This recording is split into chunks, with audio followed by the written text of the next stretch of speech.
Warning, copyright disclaimer under Section 107 of the Copyright Act 1976, allowance is made for fair use, for purposes such as criticism, comment, news reporting, teaching, scholarship, and research. Fair use is a use permitted by copyright statute that might otherwise be infringing.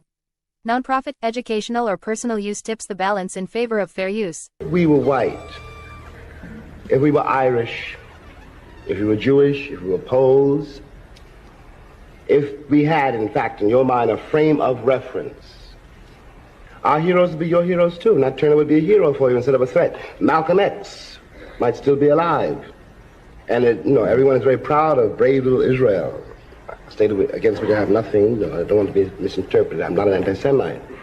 But when the Israelis pick up guns, or the Poles, or the Irish, or any white man in the world says, give me liberty or give me death, the entire white world applauds.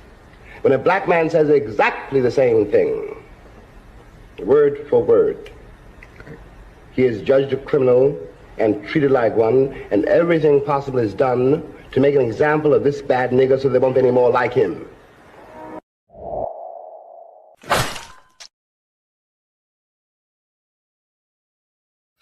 What it do, family and friends? Welcome back to the Church of Black Power. If you're not subscribed, go ahead and hit that subscribe button along with the notification bell so you can be notified whenever videos like this drop. Please make sure you're hitting that like, share, and if you're watching this on the replay, the hype button so we can beat up the algorithm. Make sure we get this message out to the ears that need to hear. And if you have not done so yet, please click the link in the description, go to change.org and put your signature on the petition for reparations, as well as joining the other link where you'll join our Telegram group to help circumvent all the shadow banning that PukeTube has been doing with the new black media. With that being said, family, welcome to a FBA News Drop. We're going to get it in here today because we got so much to talk about. I don't want to say so much as in we're going to go for a very long time, but I mean, we have much to discuss here, I definitely want to touch in on the Godfrey thing, the Godfleet. We're definitely going to touch on that here today, as well as the Ice Baby situation. We definitely going to touch on that here today as well, but there's a few other things I want to touch on before we get there. Before we do, let's just jump right on into it. Let me scroll on up here and give a B1 salute and shalom to our warrior sister, Hurricane Nisi, in the building. Much love to you, my warrior sister Queen, and thank you for being here, as well as our sister Angelic. Thank you for being here, our warrior sister Queen. Thank you, as always, for being here. Tethers Dookies outside. Shout out to you, and thank you for being here, family. Our good brother Black RU is in the building. Much love to you, and thank you for being here, family. Our good brother Antithesis is in the building. Shout out to you, and thank you for being here. And thank you for your super chat. Your donation is blessed tenfold, and I appreciate your contribution, as always, my warrior brother. Our sister Mrs. C. Phillip Davis is in the building, as well as Damian Robinson in the building, Douglas Sullivan in the building. Shout out to you, and thank you both for being here, as well as our sister Val Hawkins in the building. Much love to you, my warrior sister, as well as our good brother Reparations Nation and our brother A. Jones in the building. Much love to you, and thank you both for being here. Rondax is in the building. Much love to you, and thank you for being here, as well as Lunch Eyes, Daryl Williams, our good brother Crew Reality. I'm going to play a clip from something off his page as well. If y'all ain't following him, go make sure you serve our good brother a follow. JJ is in the building. Much love to you, and thank you for being here. Fresh Always is in the building. Thank you for being here as well. Our sister Priscilla Taylor is in the building. Shalom to you, my warrior sister, and thank you for being here, as well as our good brother Cyberdyne 100 is in the building. Much love to you, my warrior brother, and thank you for being here as well. Our sister Honey Brown Sugar is in the building. Shout out to you, and thank you for being here, as well as Elistine in the building. Much love to you, and thank you for being here, my warrior sister. Our brother Rashad Wallace is in the building. Much love to you, and thank you for being here, as well as Covenant Combo in the building. Much love to you, and thank you for being here. It's Tim Love in the building. Much love to you, and thank you for being here. I like that. It's Tim Love. Thank you for being here, family, as well as our sister Anita Harrell in the building. Shout out to you, and thank you for being here. Our sister Kim Brown is in the building. Shout out to you and thank you for being here, my warrior sister. As well as, oh, that's everybody. All right. So, in case you're not in the chat, shout out to you. And in case you catch this on the replay, shout out to you as well. Now, family, we're going to jump right on into it because I'm not going to try to have you here for a long time, but for a good time. But we got to start off with something a little bit heavy. You got to start out with a little something heavy. First and foremost, family, when we're out here trying to make people understand and trying to convince parents to teach your children the truth about the system of white supremacy, or else you're endangering their lives. We're seeing a lot more examples of this pop up. And unfortunately, it's in areas where you would think that they would be teaching their children about the system of white supremacy. Shout out to some chick named Star in the building. Much love to you, my warrior sister. Because of the fact that a lot of parents, and I don't want to say a lot of parents, but there's been a lot of parents that I've been seeing as of lately have been negating their parental duties in teaching their children about the system of white supremacy. There's more instances happening. You know, unfortunately, we came and saw the Carmelo Anthony situation, which was, in my opinion, one of the situations that the parents should have been teaching their son about the system of white supremacy, what it is and how it operates, so that their children wouldn't be confused. And now we have another example out of Mississippi. There was a missing kid who went missing over the weekend, over the 4th of July weekend, who went out on a boat with 3 of his Nabisco friends. And they went to Horn Island to celebrate the 4th. The 3 Nabisco friends came back and the black kid didn't. And so I want to talk about that here today. Shout out to Mrs. L in the building, as well as Mrs. Denise Hood Tactics in the building. Shout out to the both of you. Thank you both for being here. Shalom. I want to start out by going here. Nolan's friends apparently don't remember anything, but they made it back to land though. We all know what really happened. We know why Nolan is nowhere to be found. If you're a black parent and your kids are in these schools surrounded by a majority of white people, proximity matters, and they're going to tend to be friends and date white people. You have to have your kids not be tone deaf and have discernment in certain situations. This will save their lives, literally.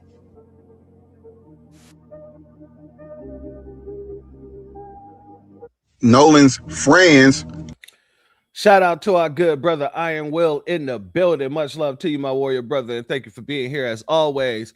How do you feel comfortable around all white T people anywhere, especially the MI, quicker letter I, quicker letter I, humpback I?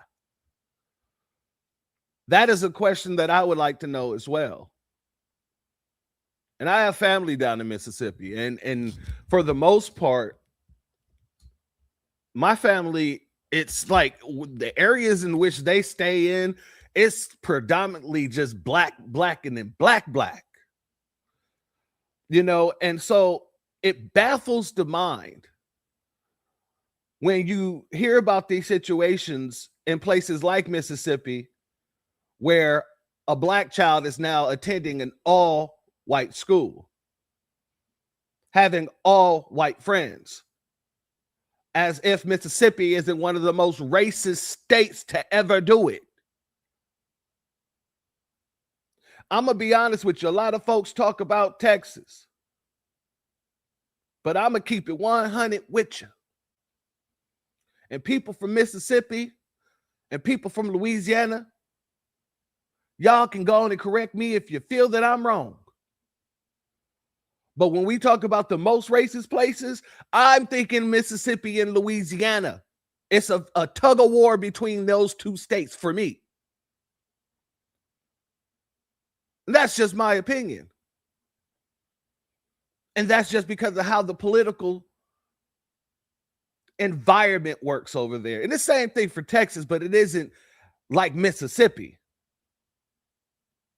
If I had to choose between Texas and Mississippi as the most racist states, somebody put a pum pum to the back of my head and said, Negro choose.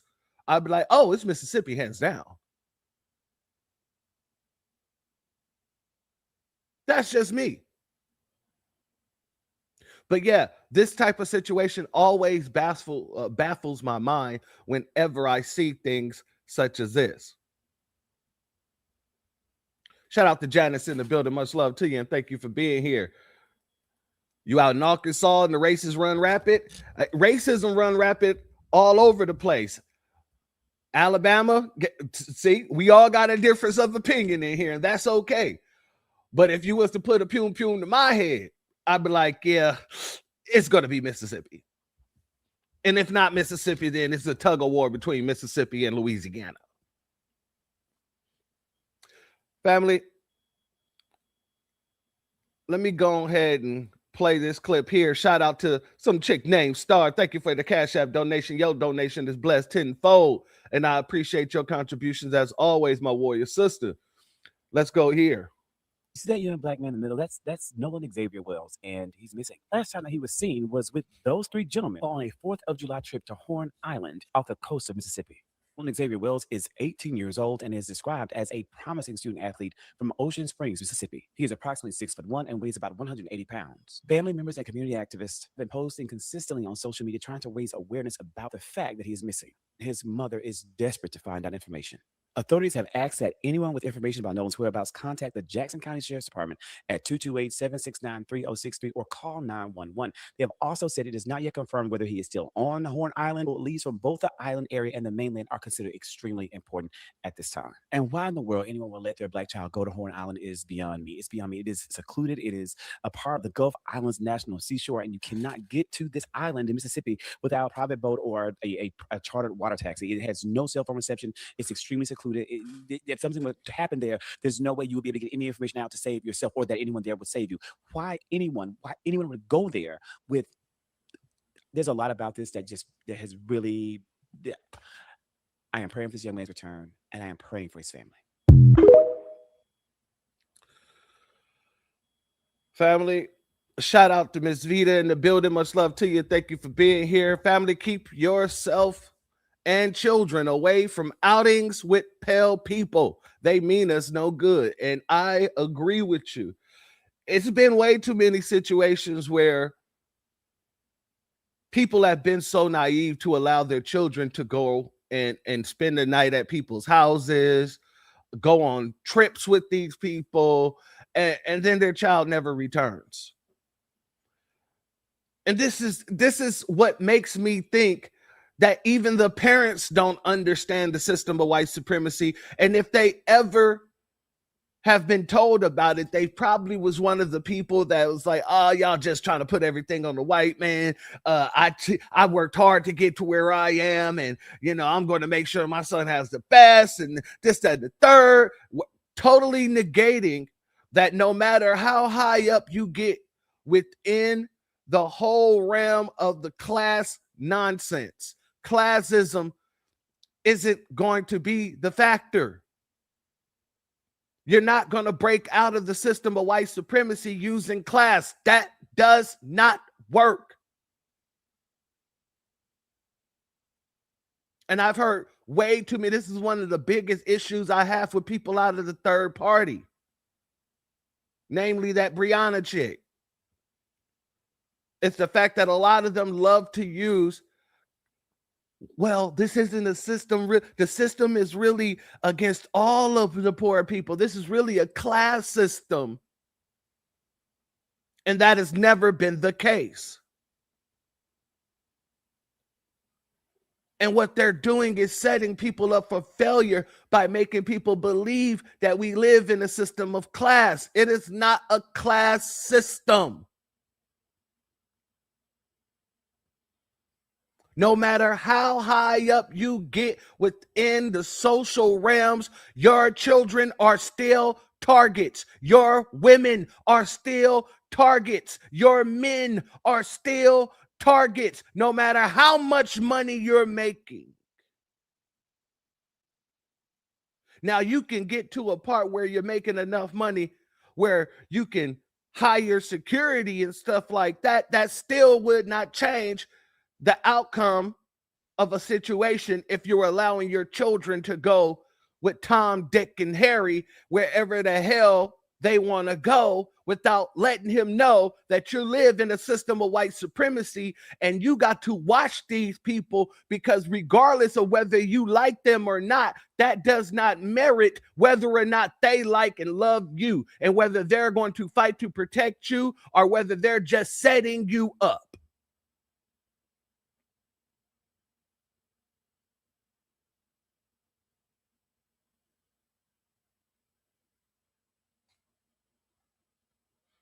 This is the problem.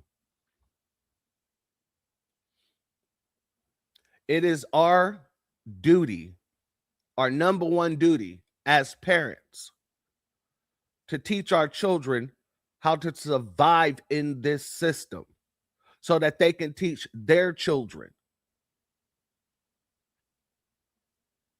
While we work on dismantling this system, we have to make sure our children understand the gravity in which they live in.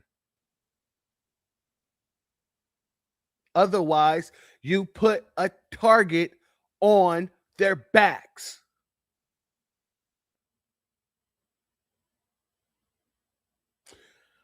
Unfortunately, for Nolan, this situation came up 2 hours ago. WLOX News Now Midday starts with breaking news. Breaking news, a body has been found on Horn Island near where missing 18-year-old Nolan Wells went missing. Search crews like this one you see here in the air have been searching for him for more than 40 hours now. Thanks so much for joining us. I'm Brandy McGill. Will Polston has been on the scene at a command post in Jackson County all morning as they search, and he now joins us live. Good morning to you, Will. Hey, good morning, Brandy. We got word here just at about 8:45 that there was a body found on Horn Island, and the officials are now working on bringing that back. Now, as of right now, we do not have an identity of the body that was found, but I can confirm that Nolan Wells' family is here at the Lake Mars boat launch. Now, they've asked us not to show the camera in that direction right now of the family grieving. There is quite a bit of family and friends here from Nolan's family, but like I said, we do not have identity as of right now. Sheriff Ledbetter did confirm that a park ranger ended up finding the body that was found, and the coroner was here earlier and has since left. They left right at about 10 o'clock, just after 10 a.m., waiting on getting official confirmation on the identity, cause of death, and everything else in between. Of course, as we find out more information, we're going to be updating you on our website at WLOX.com. But as of right now, a really somber scene as the family all gathered around, hugging and trying to enjoy each other's company during a somber time. Again, still waiting to find out the official identification of the body found, though. Reporting live in Jackson County, Will Polston, WLOX News Now. Well, thank you so much for that. So Nolan Wells, he's also a football player at Southwest Mississippi Community College, SMCC, also putting out a statement asking their community to pray for his return. Family, when you do not teach your children about the system of white supremacy, what it is, how it operates, you leave your child open for confusion, which put a target on their back. Shout out Nilly Fuller. Shout out Nilly Fuller. Rest in peace to the immortal. This is our job. And as Southern Breeze, shout out to you. Thank you for being here. Just elegantly put it. This ain't a game. For some reason, people are taking this as a game, a joke. We're being a little bit too sensitive about these situations. And I don't find it to be so. What I find here is people who are negligent and continue to be negligent because they want to have this kumbaya with everybody who don't want to kumbaya with you.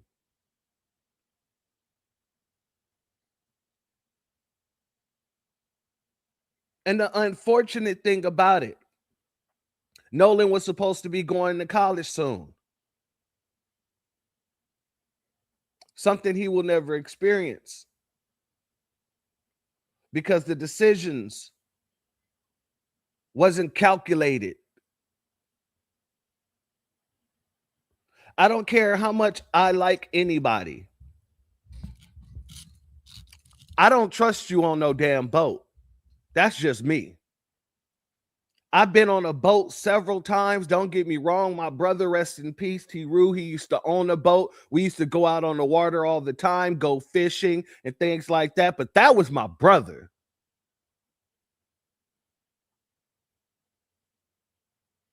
If I'm not chartering the boat myself, I'm not jumping on no boat with a bunch of people that don't look like me.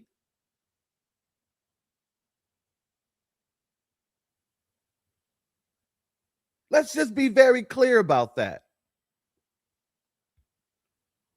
If I'm anywhere that impose or could pose an immediate threat to my life, that's one thing about water I do not mess with. I have a healthy respect for the ocean, for the waters, for the lakes, for all of that.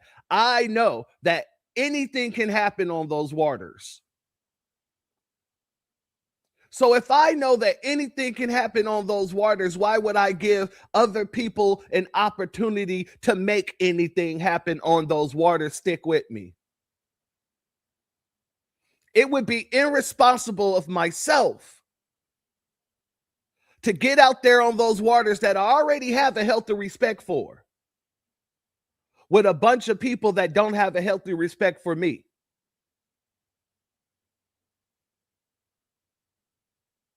And even if you think they may have a healthy respect for you, you got to be in survival mode 100% of the time nowadays. We're in a climate where you are responsible for keeping your head on a swivel because these folks are looking for soft targets. And the second you get out there on that ocean blue with a bunch of goddamn Nabiscos who's looking at you, what do you think you've just did?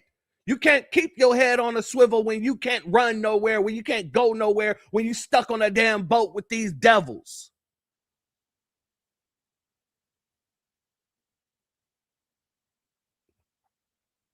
If you're not teaching your children this, you're setting them up for failure.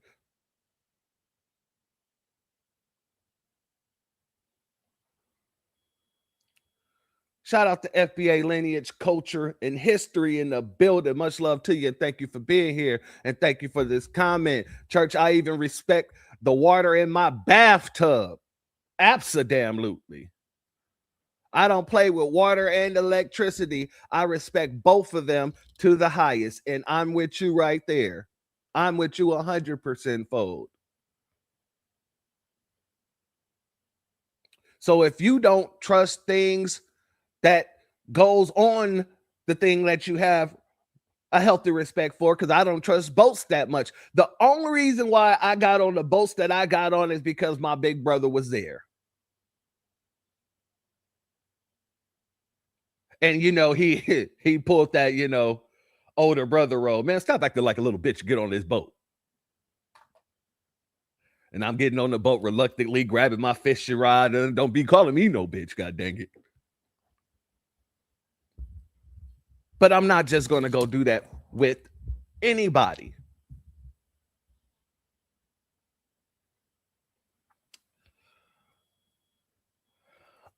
I'll say this, and we'll move forward. To the parents, because I need you to understand. I'm not blaming you. I'm blaming your ignorance of the situation and the gravity of our moments. If you're living inside your own bubble and you let your children live inside that bubble with you, you're putting a target on their backs. You're endangering the lives of the children that you love. So the number one thing that you can do is go and purchase the compensatory code by Neely Fuller Jr. Go and purchase the ISIS papers by Dr. Francis Cress Welsing. Go and purchase Powernomics by Dr. Claude Anderson. Black Labor, White Wealth from Dr. Claude Anderson. And start implementing these things into your life, into your children's life. Your children should have the code memorized by the time they go to college. Your children should know about this system in which they live before they go out of your house. Your children should be children who understands the gravity no matter where they go and who they are around.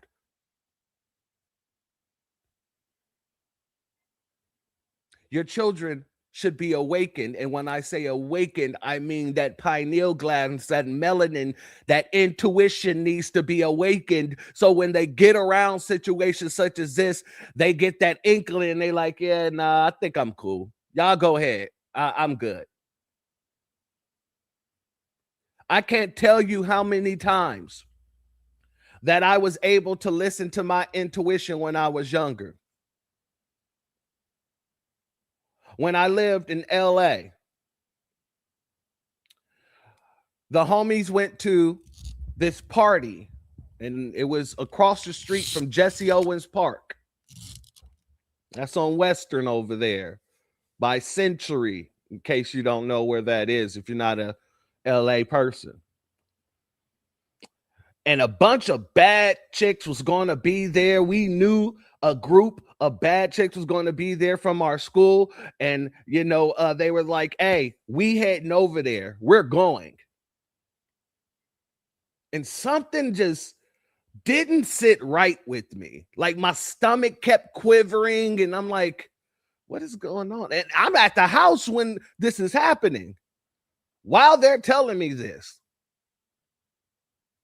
And some just told me to say, yeah, just stay home, man. Just stay home.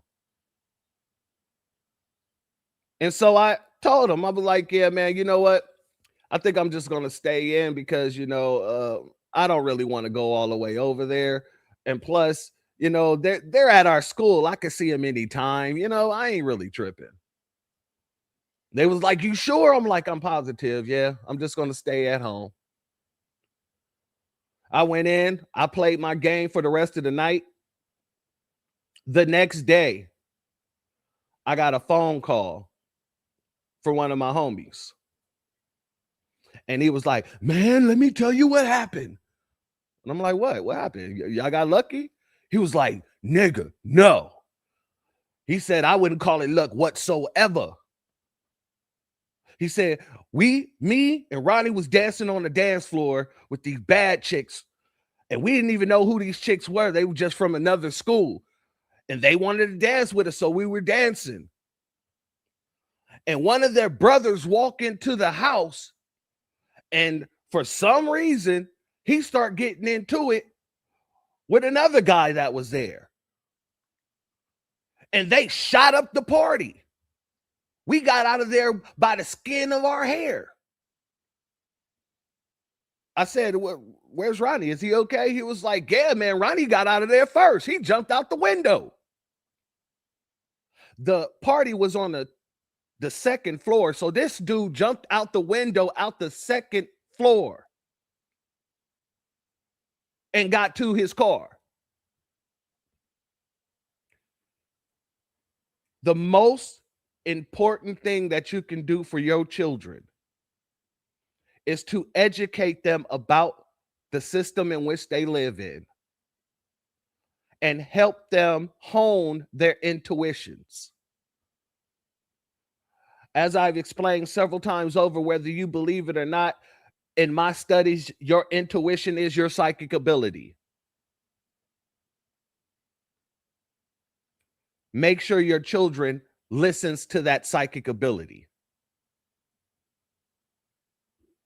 Maybe things like this will not happen. But with that being said, I'm going to pull this down and we're going to move forward. Like I said, I wanted to start with that because that's actually the heaviest story we're actually going to go through here today. We got another heavy story, but it's the doozy on that one.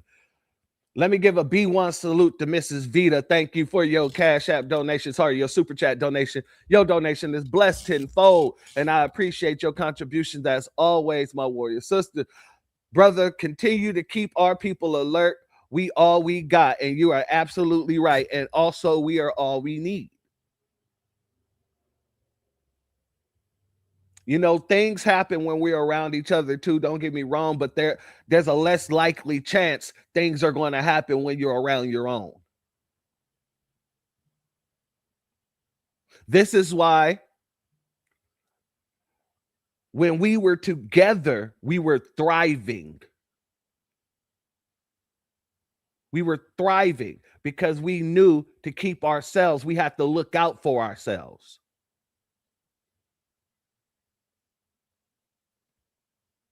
So never let people think or let people make you think, to be more specific, that if you're not willing to go and kick it with Juan or Pedro or freaking Rick Chow, somebody, that you're xenophobic. No, we're in a time where we have to protect ourselves because nobody else is interested in doing so.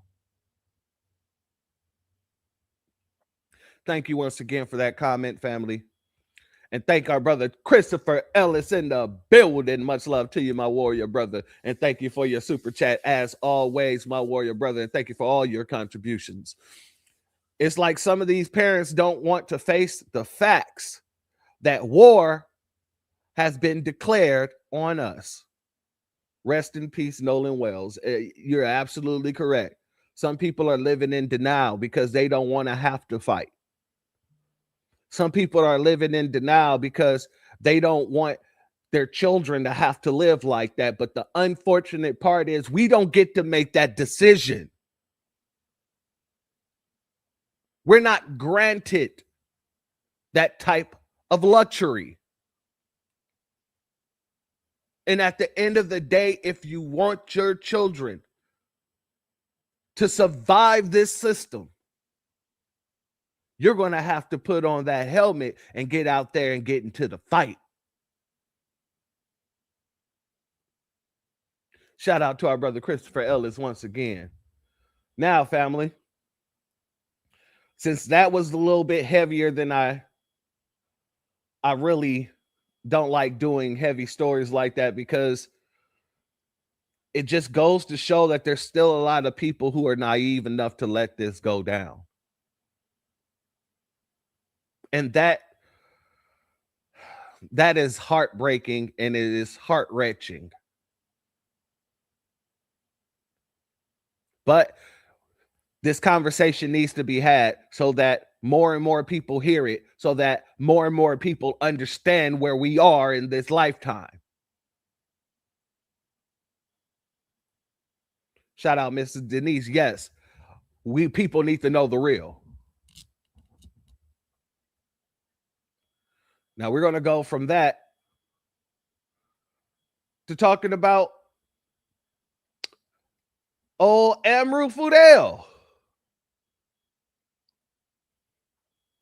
Yeah, we got to talk about Amru, and I agree with you, Miss Nisi. Heavy or not, the family needs to know what's going on. And that's right there is the responsibility of us.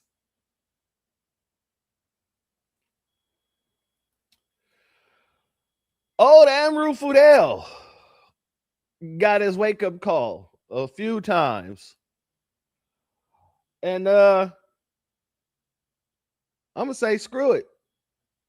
We got heavy. Now let's get petty.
All right, family, let's start out right here. Amru, he's been going on this little tour from college to college, thinking that he's going to be gaining a little Charlie Kirk clout. And you know what happened with Chucky on that end. But, you know, the first and foremost, this is the first one I want to show you here, where this man basically questions Amru's credentials when it comes to being in the manosphere space, when to question Amru's credentials when it comes to pulling women. Technically, what this man is about to tell Amru is, you get no bitches. Let's go here. You literally have had one relationship in your mid-30s. Why should anybody listen to you for dating advice? Actually, that's a good question. I'm glad that you brought that up. Oh, are you? No, I am. I am glad, because here's the thing, my friend. I've dated and been around a lot of women. No, you haven't. Okay. Self-admitted you've had one relationship. But keep lying. Go ahead. Buddy, you do realize that you don't have to be within the confinements of a traditional relationship to understand and date and be around a lot of women, correct? So you know a lot about relationships? Quite a bit, yeah. Being in one, you know a lot about relationships. Most importantly, I understand people in nature to a degree to identify which women qualify for a relationship and which ones don't. Now, you might not know that because you're a simp and you're a sucker and you believe in the marriage. And I'm married. I've been in many relationships. Yeah. Mm-hmm. See, sir, that does not qualify you. Being married, that means basically, okay, well, I found a wife, I'm cool or whatever. But that's not the male statistic of success. The male statistic of success is, do women, right? You have the ability to attract women. You don't have the ability to attract women. Damn! Hey, Amru, you gonna let that man talk to you like that? You don't have the ability to attract women. Man, I got a woman. I'm married. I'm living happy. Amru over here getting clowned by Dinesh D'Souza's little nephew. This is wild. Continue. I have a viral video asking women, did anybody find Myron Gaines attractive? 3,000 comments. Guess how many women said yes? Take a guess. Take a guess. So you actually believe women when they tell you what they're attracted to, what they're not? Am I only supposed to believe you and no experience? Okay, let me give you an example. Are you familiar with Ted Bundy? Sure. The reality is that the things that women are attracted to and aroused by are not politically correct a lot of the times. And women are not going to be honest, and they don't have a vested interest in being honest with what they're attracted and aroused by, because the things that arouse and attract them. So the women that are attracted to Ted Bundy, they're being honest, but the women that aren't attracted to you aren't being honest.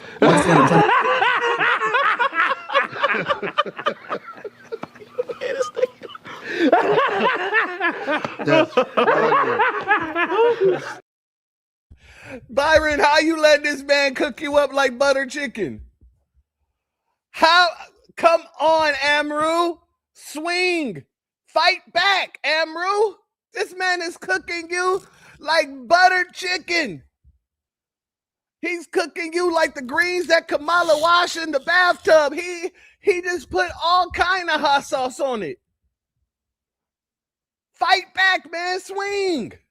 Attracted to you aren't being honest. Once again, I'm trying to explain to you, women like bad boys. Women are not going to be honest about what they're attracted to and what they're aroused by. But you believe the Ted Bundy ladies. But you believe the Ted Bundy ladies. You believe those ladies. You believe those ladies, but you don't believe the ones that say you're unattractive. I believe their actions. If a girl wakes up at 6 o'clock in the morning to go look at some dude's trial, who's a criminal, okay, that she doesn't even know, he doesn't even know that she exists, that tells you where women stand sexually a lot of things. And again, it's convenient what you believe. It's convenient. You believe those women, but you don't believe. Yes, you believe that those women are attracted to them. Yes, you believe that those women are attracted to them, but you don't believe the women aren't attracted to you. Why do you believe them but not that? I'm telling you that they're not going to be honest with you and tell you that they're attracted. Yeah, but they're honest about the Ted Bundy. But they're honest about Ted Bundy, but they're not honest about you. Okay, pay attention. I'm gonna teach you not to. Oh my God. I laughed so hard when I first saw that clip. I said, yeah, I got to bring that to the family. This man said, so Ted Bundy's a better man than you, basically, is what he's saying. They're willing to admit Ted Bundy, but Amru Fudel, they don't want nothing to do with you. That got to hurt badly. Now, when I got women who love, and I mean love me, who are willing to wait for me to finish what I'm doing with law, just so they can have a chance with me. Amru, you getting straight nose, my guy. You're getting straight nose. Women are choosing Ted Bundy over you. A man who chop up body parts and eat them. Family, I found that to be way too hilarious. But not as hilarious as this next clip, because then Amru got actually ran up on the next day by a white supremacist. And he basically told Amru, hey, man, you bringing the stock down. You bringing the stock down. Your will. How is this hairpiece from Turkey getting a ball spot? Oh, I love that. Stir fried and served up hot. That's exactly what he just did to that man. Hold on, let me get to the super chats before we get to the next clip here. Shout out to our good brother Antithesis. Thank you for your super chat. Your donation is blessed tenfold, and I appreciate your contributions as always, my warrior brother. What is the title of that song, that petty song, I Need It? You know, that is a song that I actually put together, and I'm thinking about going ahead and making it available through the Freedmen's Reparations Party merch site. But not just that. I have a whole, basically, the Black Politics album. So I'm thinking about releasing both of those on the Freedmen Reparations merch site. So I'll let you guys know when that becomes available. But shout out to you, my brother. And shout out to Chocolate City in the building. Much love to you, my warrior sister. And thank you for being here. And thank you for your super chat. Your donation is blessed tenfold. And I appreciate your contributions as always, my warrior sister. All right, let's get back. I need that album. Hey, my brother, I will let you know when it is up and available for download. I'm already working on putting it together, and well, I already have all the songs and things like that. I just need to make sure that it's mastered so all the levels are correct. And you know, we're gonna have it. We're gonna have this whole election season on fire, as well as the next election season, because all of these songs that's on the Black Politics album, and it's songs like Cosplaying Kamala. It's songs like What You Gonna Do, which is basically a song that's asking, it's not about parties, what are you gonna do for my people? There's a lot of songs on there. Dream Deferred, which is talking about the dream of Dr. Martin Luther King, and it will never be actually recognized until the descendants of Martin Luther King and the descendants of the slaves here in America, foundational Black Americans, are cashed out. Until you cut that check, the dream will be still deferred. So there's a lot of political songs on the album that's going to change and hopefully elevate the minds of a lot of people that listen to it, to keep people understanding what Black politics should be and is about. So shout out to you guys. Like I said, I will let you guys know exactly when that release is going to be coming, but it's going to be coming sometime either in early August or late July, depending on how quickly we can get all of the music on the same level and mixed mastered correctly. Exactly. Cut the check. That's what this is all about. Now, let's go to the second video I want to show about this Myron Gaines fella. Here is the white supremacist who had to run up and let old Amru know, you bringing our stock down. You can't speak for us. Let's go here. Yeah, so I'm a white nationalist, white supremacist. All right, cool. I was here. I debated Destiny a few months ago. Nice. Okay. And yeah, so I don't agree with you when you say that none of us exist. Obviously, I want to deport the non-whites. I want to get rid of the blacks. Well, I didn't say you guys don't exist. Okay, so I said that it's not like a viable excuse anymore to claim systemic racism. But we are real, right? You agree white nationalism, white supremacy is real? Yeah, it exists, but it's not to keep anyone from success. Is my argument. Do you support white nationalism?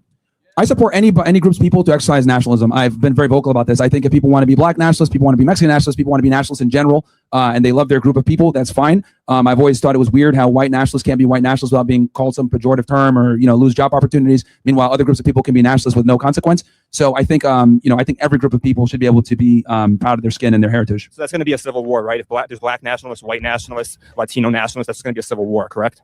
Well, I think that there's ways to, mitigate. All right, family, I have to run that back because I have to run and go grab my table to put my water on. I'm gonna run it back because I want to show something here. Some pejorative term or, I support any groups of people to exercise nationalism. I've been very vocal about this. I think if people want to be Black nationalists, people want to be Mexican nationalists, people want to be nationalists in general, and they love their group of people, that's fine. I've always thought it was weird how white nationalists can't be white nationalists without being called some pejorative term or, lose job opportunities. Meanwhile, other groups of people can be nationalists with no consequence. So I think, I think every group of people should be able to be proud of their skin and their heritage. So that's going to be a civil war. All right, so let me touch on that right there. The reason why you think it's weird is because you're not from America.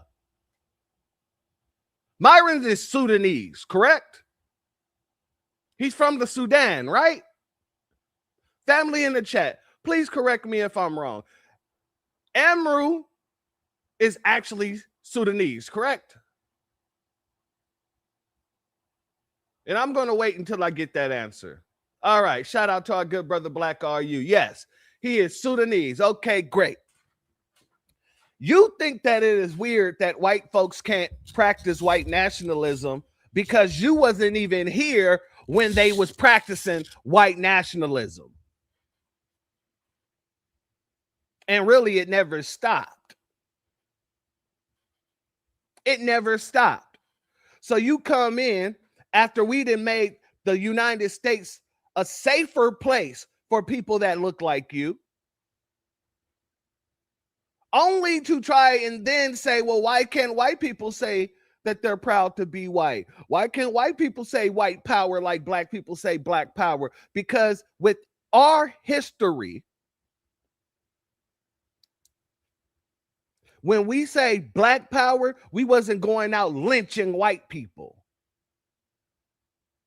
When we say Black power, we're talking about Black empowerment. When white people say white power, they're talking about the KKK, white nationalism, white America.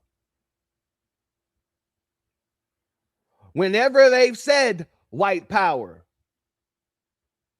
or whenever they said the N-word, or any other racial disrespectful term, it was usually followed by violence. This is the history of America. So a person saying Black power is not on the same level as a person who's saying white power. Because when they're saying white power and throwing up their little Hitler signs, they're preaching hate and violence. Black power isn't about hate nor violence.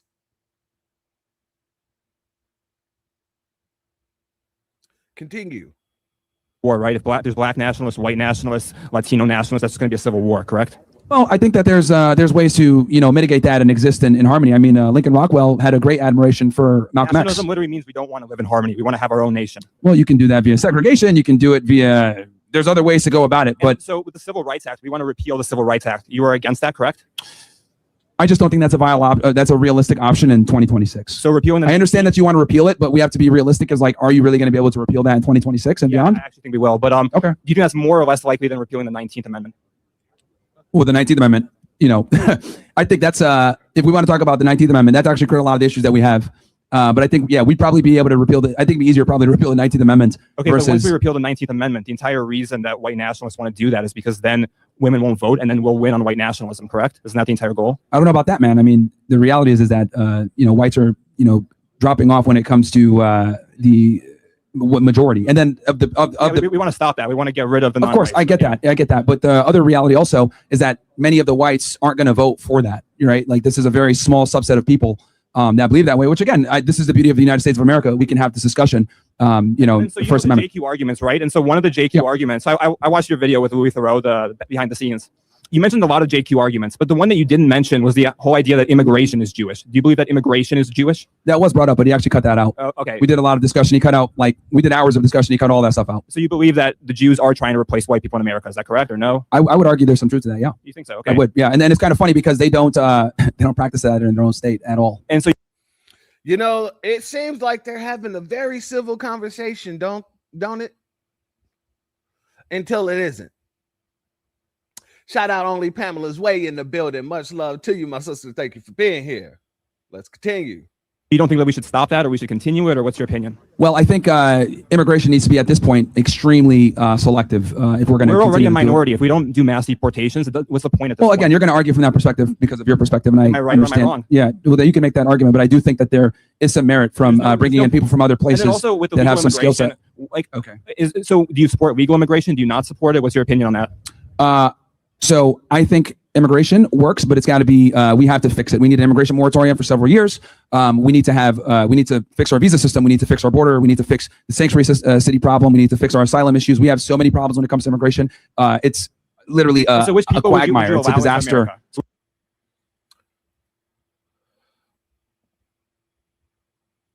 We?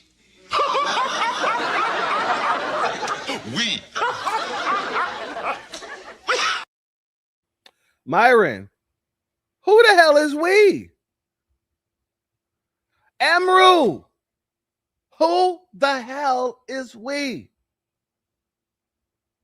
You are part of the immigration problem. You're quite literally a result of the problem. We. In order for there to be a we, there has to be a me. And you will notice we is just me flipped upside down. So the next time you decide to make a we statement, make sure it includes me. I need to know. Who are you referring to? Because if we're fixing the immigration problem, then you, sir, would be gone. That's what we need to fix this. Because you're a part of the problem. Shout out to my good brother Antithesis once again for the super chat. Yo, donation is blessed tenfold, and I appreciate your contribution as always, family. Send them in, church. Okay, no worries, family. You asked not much to oblige. Send in the clowns. Which people would you actually allow into America? I would go off of more of a O visa type thing where we would want people that are exceptional, that are really good at what they do, where we can't necessarily replace that skill set here. We don't have that skill set. So a bunch of high IQ, like Chinese, is that what you, which nation? Yeah, we would want to bring in the best and the brightest, and obviously be able to compete with some of our adversaries. White people in America with Chinese people, is that correct? Well, it's not necessarily about replacing. Okay, dilute. Do you have anything else you want to say? Age of 47 or no? Who are you? Age of 47. Yeah, one more thing. I'm 1/4 Ashkenazi, just FYI. That makes sense. Very Jewish. Very Jewish. That makes sense. A white nationalist that's a Jew. That's crazy, bro. Hey, guys. You are Sudanese, dude, as a white nationalist. What do you mean? What's so crazy about it, Amru? Isn't it the same thing that you're doing? Isn't it the same thing that Jake Lang is doing? Oh, we're going to get to Jake Lang in a minute. Family, these people are delusional. I quite literally shout out to Dr. Francis Cress Wilson once again. These people live in a psychosis. They don't know what reality is. They just move in the way that they believe it to be. Jesus Christ. Family, with Myron Gaines being Sudanese, like I said, and he's talking about immigration. We need to fix, we need to do this, we need to do that. And I said, in order for us to do so, you need to go home because you're a part of the problem. Well, Myron wouldn't go home even if he had to. Not just because his family has some issues with the government that they actually belong to. You know, he's admitted to having to send money over to his uncle so he wouldn't get unalived out there. But because of the fact that he's ashamed of who he is. You can't see it, family? I can see it. Amru Fudel. He's ashamed of who he is. That's why he changed his name to Myron Gaines. Because he didn't like his name, Amru Fudel. It made him too Arabish. He's ashamed of himself. He's ashamed of where he comes from. He's ashamed of being Sudanese. That's why he's always trying to say, oh, I'm blacker than all of you. Because I'm actually from Africa. Oh, I thought you were Sudanese. Y'all don't claim to be black.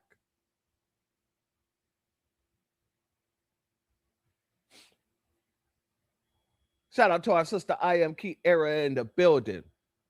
But family, just so you know, he's not the only one.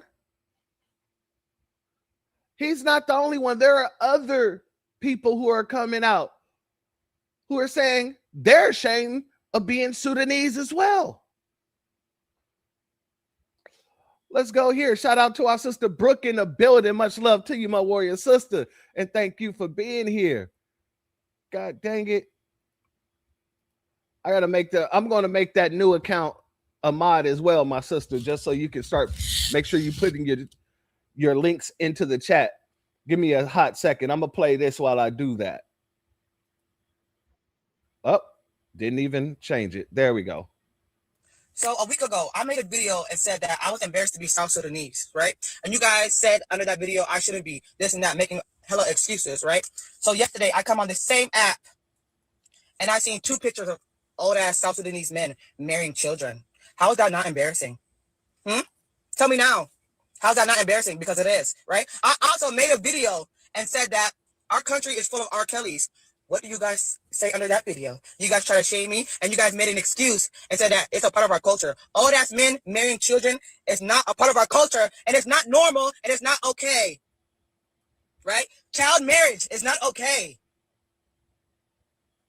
Old-ass men marrying children is not okay. You guys are disgusting, and you guys should be ashamed. And what's the government going to do to save these girls? Nothing. So once again, how is it not embarrassing to be South Sudanese?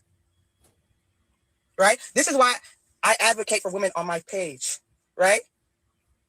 That shit like this is not okay.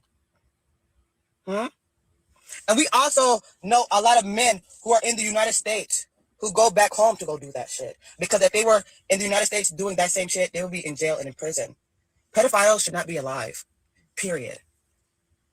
Right? A lot of you guys need to also understand that you're probably a product of grape. If you think child marriage is okay, right? If you think child marriage is okay, you should also understand a lot of African children, a lot of South Sudanese children are a product of grape. So once again, how is it not embarrassing to be South Sudanese? Because it is. Okay? Shout out to our sister Brooke. She said, "Thank you. I'm blue again." I love that. Shout out to our sister. Make sure you put your links in the chat, my sister, and y'all make sure to go follow her new page as well. She over there cooking like a mother lover. I've been seeing all those videos. I'm extremely loving it. Shout out to our sister.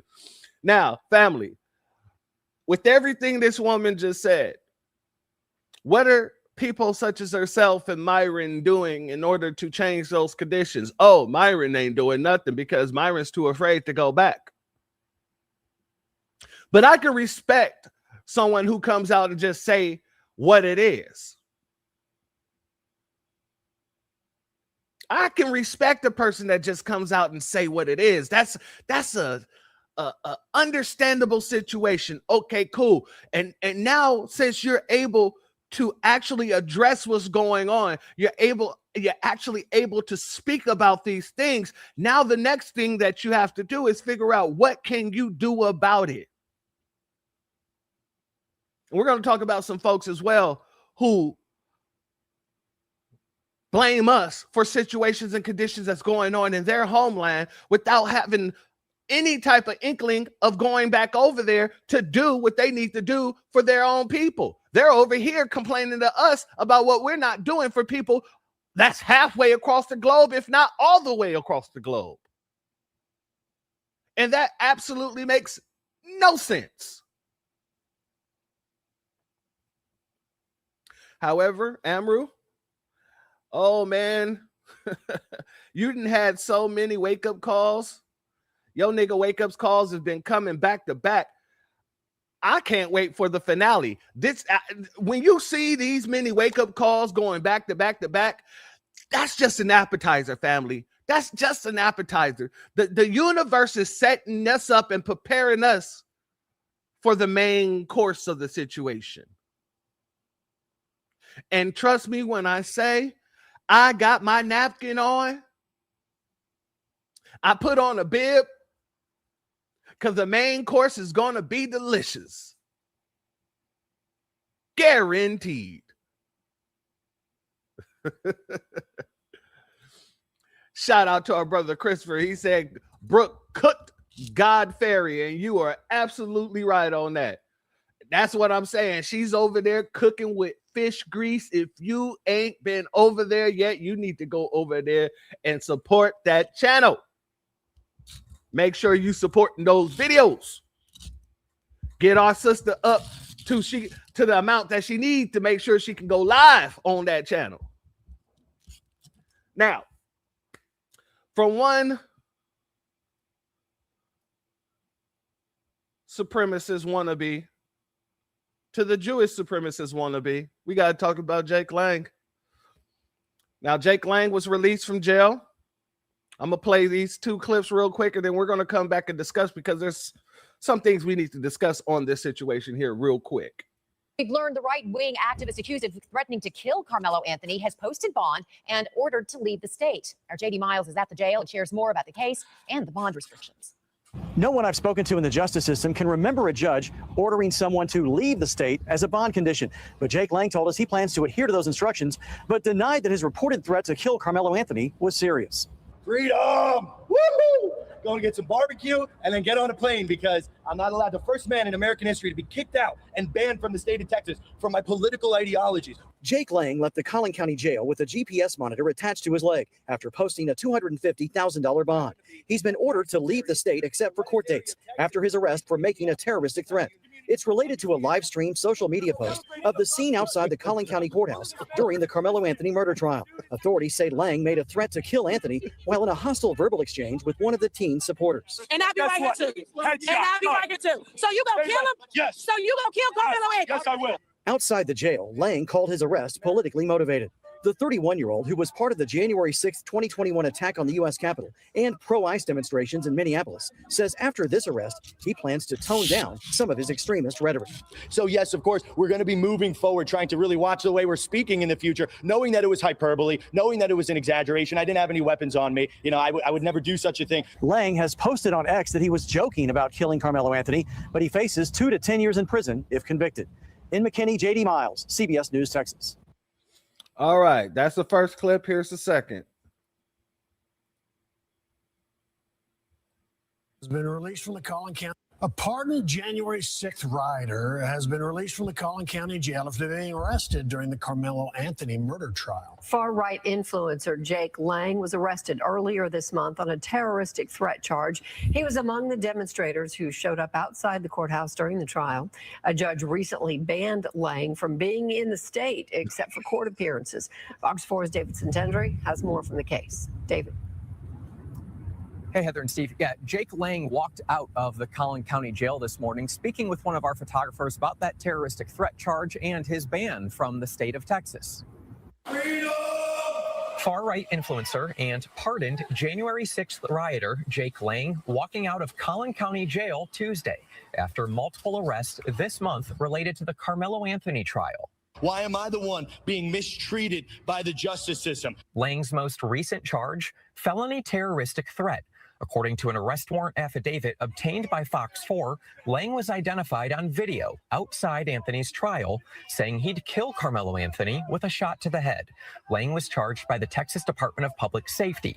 It was working with the Texas Fusion Center, proactively monitoring threats seen on social media related to the trial. The judicial tyrants have gone drunk with power. This wasn't a, hey, if I see you outside, we can tangle. It was I'm going to take a headshot and end it right there. And then he, according to the PC affidavit, doubled down. Criminal defense attorney and former Collin County prosecutor Rebecca Pearlstein is not connected to this case. A judge reduced Lang's $1 million bond to $250,000.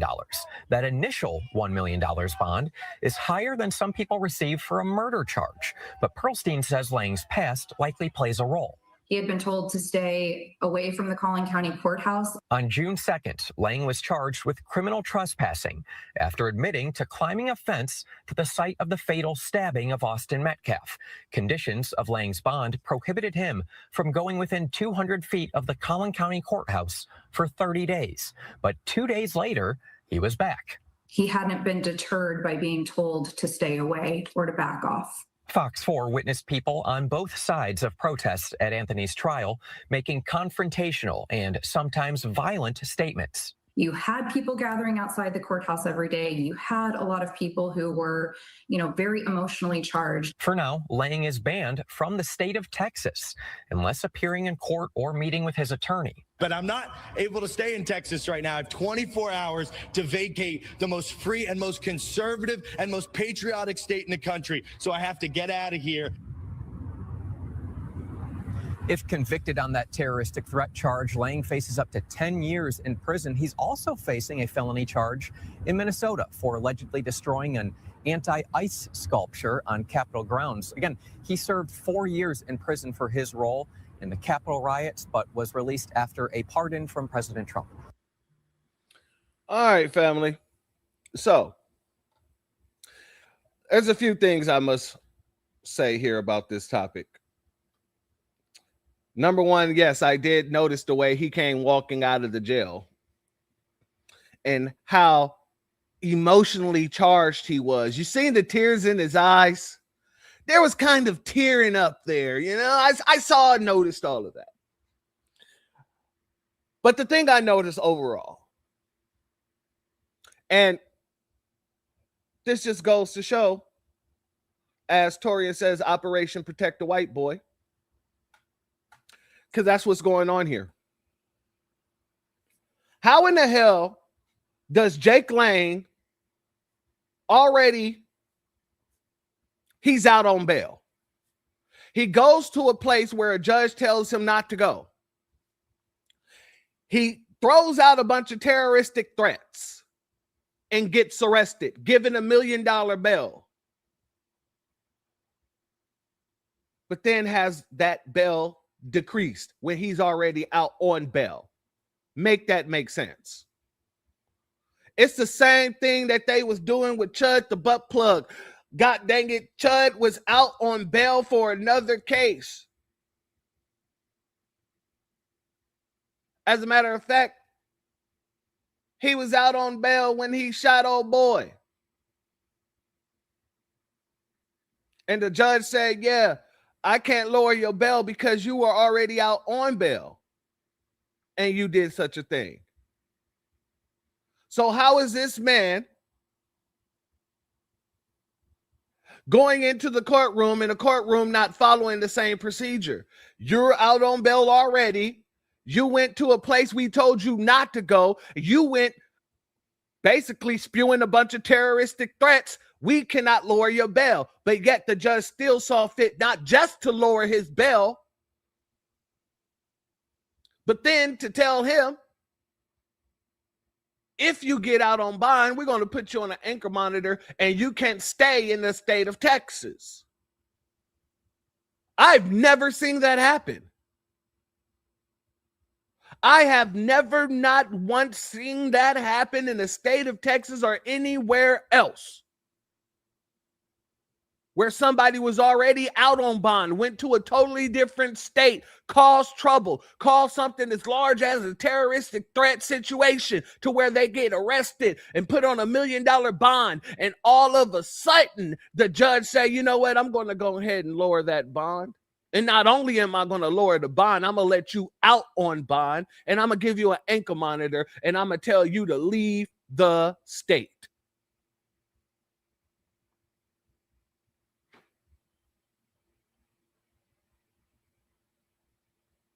Family, this is the system of white supremacy operating in the way that it operates. You see, Chud the Bussy,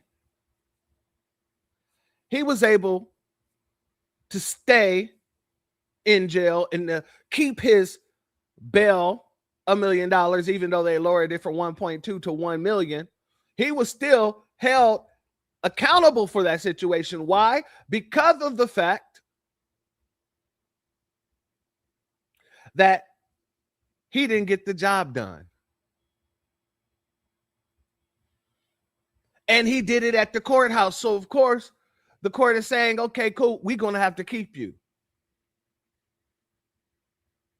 But how many times did they release Daisy to bend over?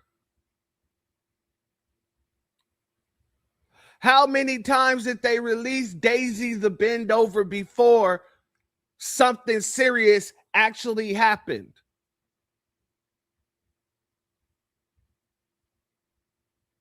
And I submit to you, is this the same situation with Jake Lang? Is it going to take a serious situation in order to keep him in jail? Because a terrorist threat is supposed to be serious enough.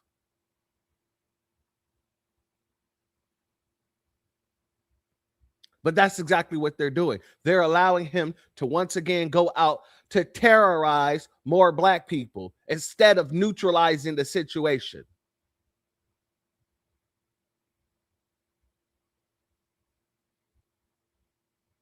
Shout out to our brother Christopher Ellis, because he knows that the laws don't apply to him when it comes to stalking, harassing, and terrorizing foundational black Americans. And that's exactly what it is. And I'll pose one more thing about this Jake Lang situation.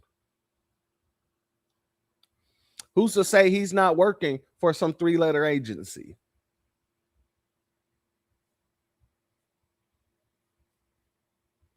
I mean, there was reports saying that there were FBI agents there at the January 6th and stuff like that. Who's to say he's not one of their assets?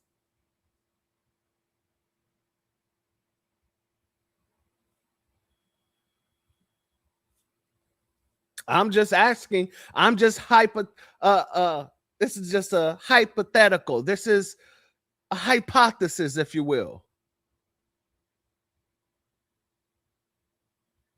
Who's to say that he is not an agent, an asset, or all of the above?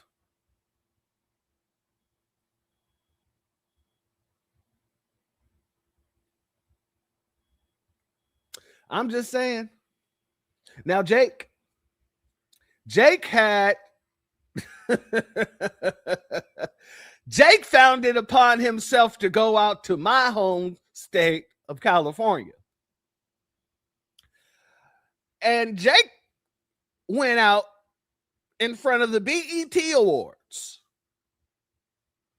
and decided to try to disrespect Black culture in my home state.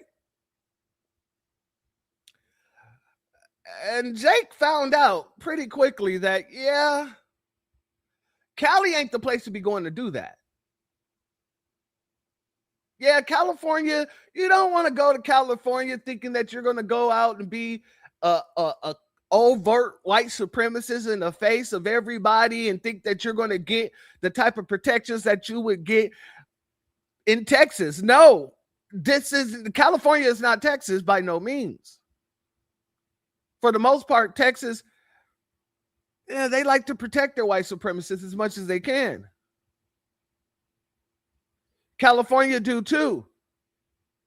But the difference is California is a covert white supremacist state and Texas is the overt white supremacist state. And in California, we all know when it's time to get down, it's time to get down. You got hands and feet put on you by civilians. You didn't even get to the neighborhoods in which I belong to, because you wouldn't have made it out. Jake Lang would be on the 6 o'clock news. Jake Lang would be on somebody's t-shirt.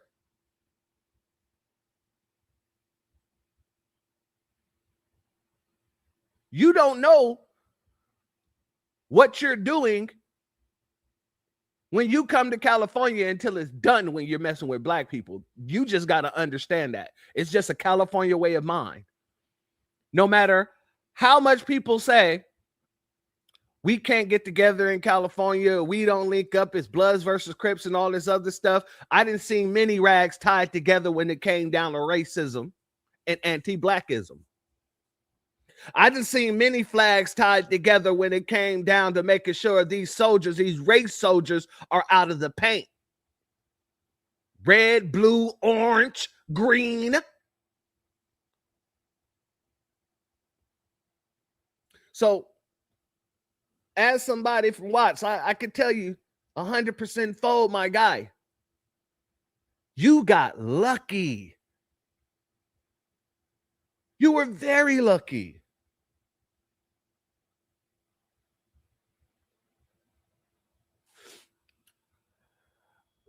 Let's go here.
Now, family, the cold part about it is there are some Black folks out there, yeah.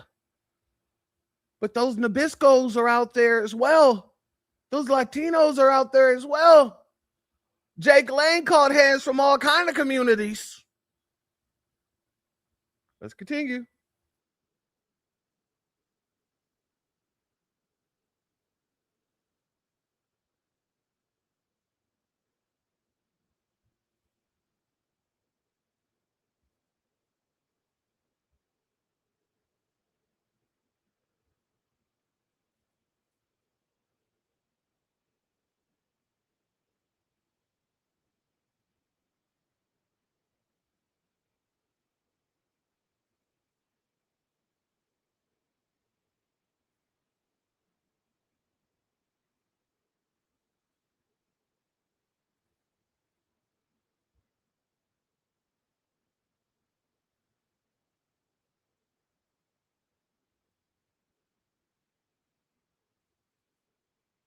Old boy tried to take his head off right there, ain't it?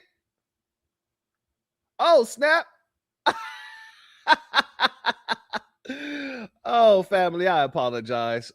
I apologize. Let's go here. I apologize, family. All right, let's go.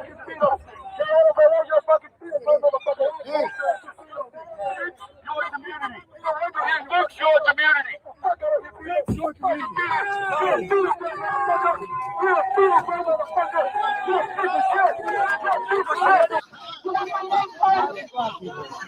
Violent black people. Not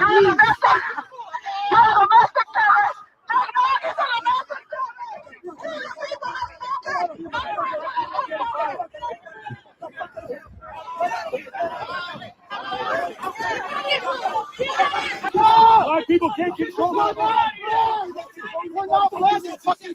can't control your emotions. Can't control your emotions. Black people can't control themselves. Control yourself. Black people can't control themselves. Black people have come up with something new. Come up with something new.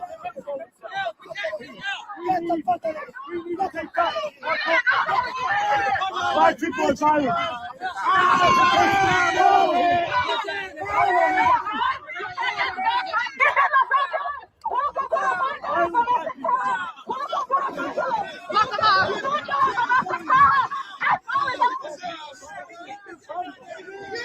That brother was trying to get that man with the quickness.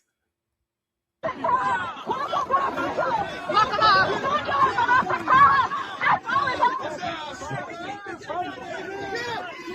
him! Get him! Fuck him up!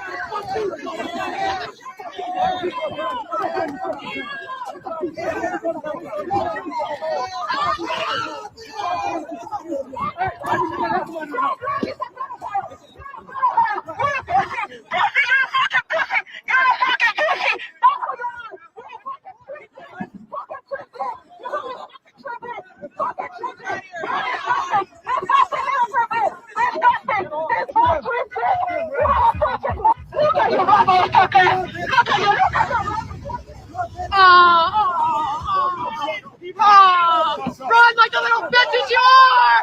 Fuck you! Fuck you!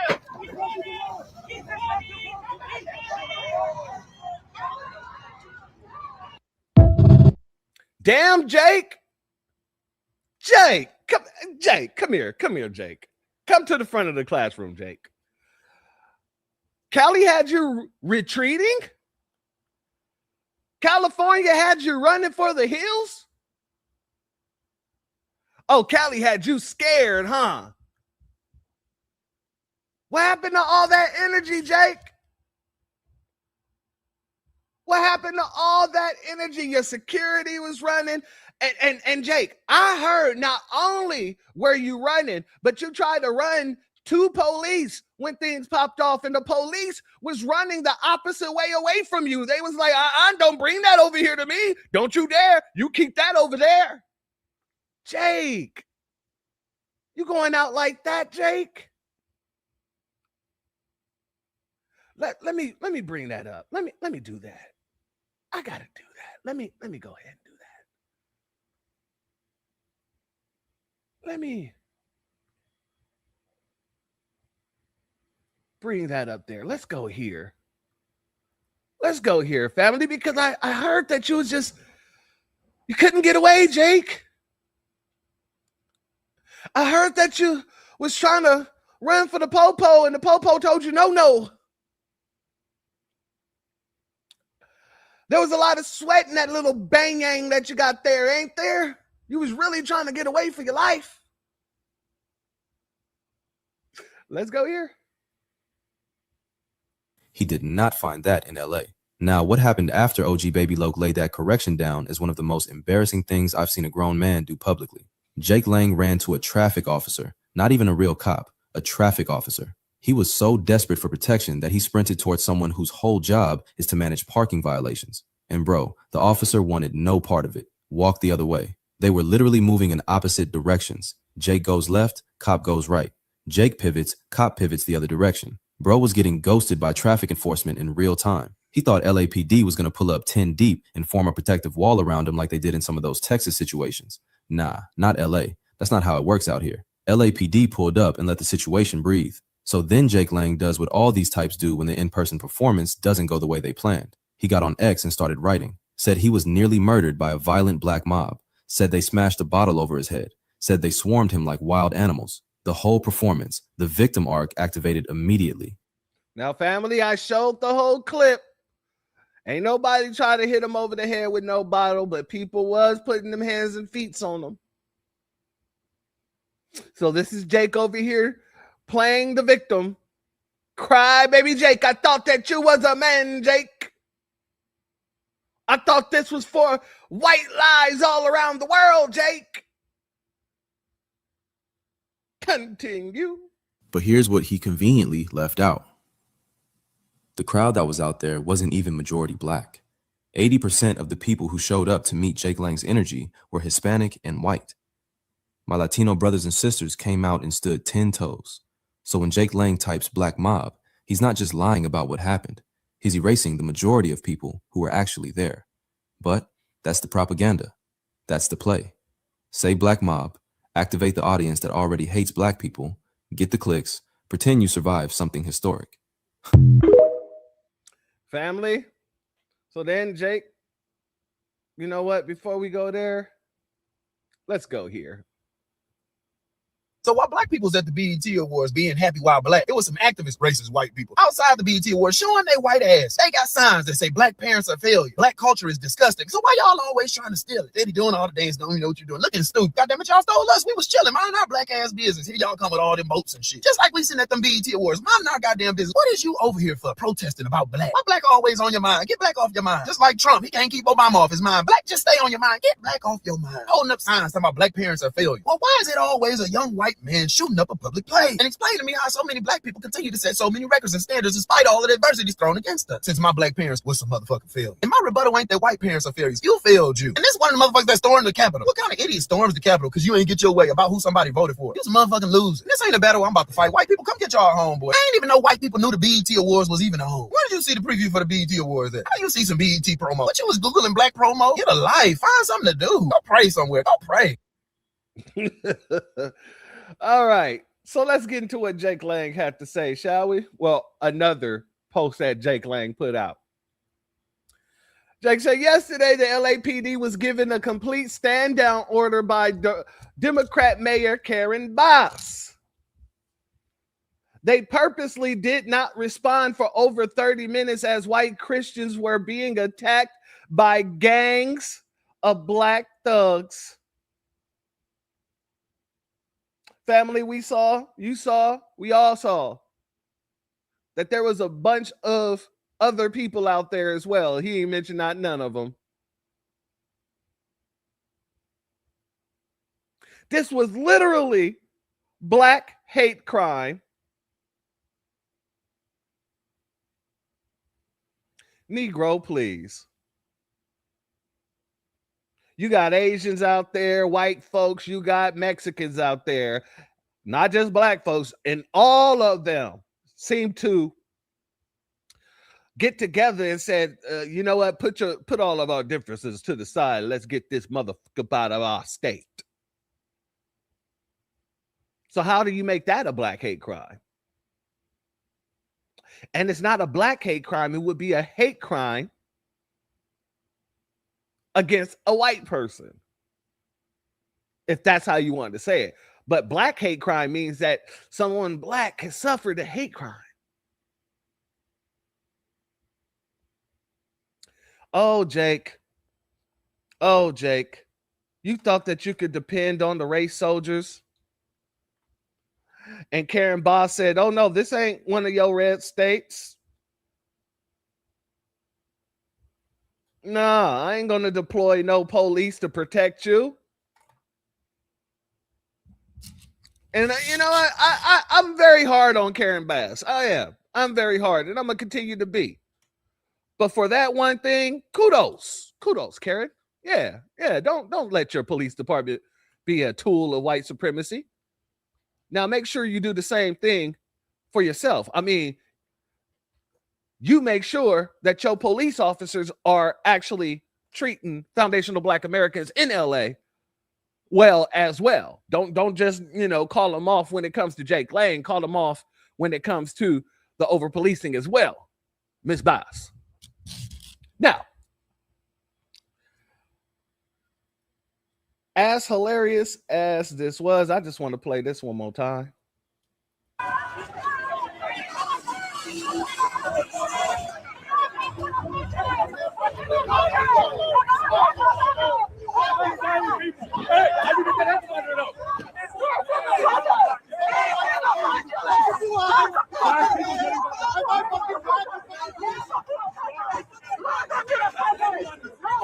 Okay, throwing stuff at me. Get off me. Don't touch me.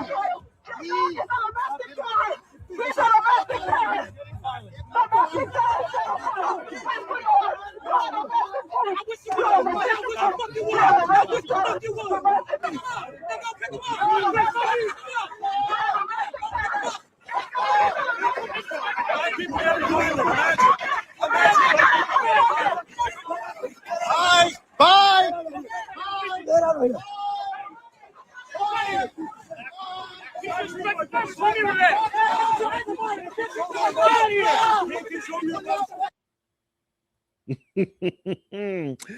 Yeah, Jake, maybe not go to California anymore. Maybe, and I'm telling you, I want you to understand me when I say this, Jake. You went to the part of LA that isn't even the roughest or the toughest. Let me make sure you understand this. You went to a part of California that isn't the roughest or the toughest. Imagine if you would have went to Inglewood, up to no good. Imagine if you would have went to Watts, Compton, go to the Hub or the Dub and see what happens. Hell, imagine if you went over there by the P Stones.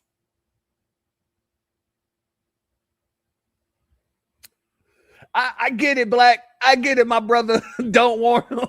I'm just saying, I just want these people to understand the gravity of what they're doing.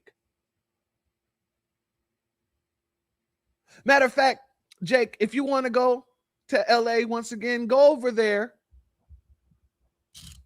across the street from UFC.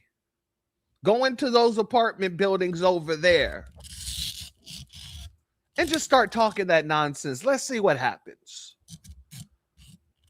Go ahead, Jake. Right across the street from UFC, the bunch of housing complexes. I'm not going to tell you who's there. But go on over there and see what happens. Y'all like to go to colleges, right? And try to rile up some trouble. You know what I'm saying? Right? So go to the UFC. Go directly across the street into those apartment complexes and go over there with your sign and your rhetoric and see if you come out of there.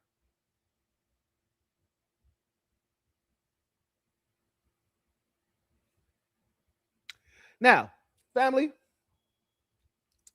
we done went over Amru Fudel. We done went over Jake Lang. We got to talk about Chud the Bussy real quick. Chud the Bend Over. Got to talk about Chud the Bend Over. Because Chud the Bend Over, it has been confirmed that Chud the Bend Over wasn't just bending over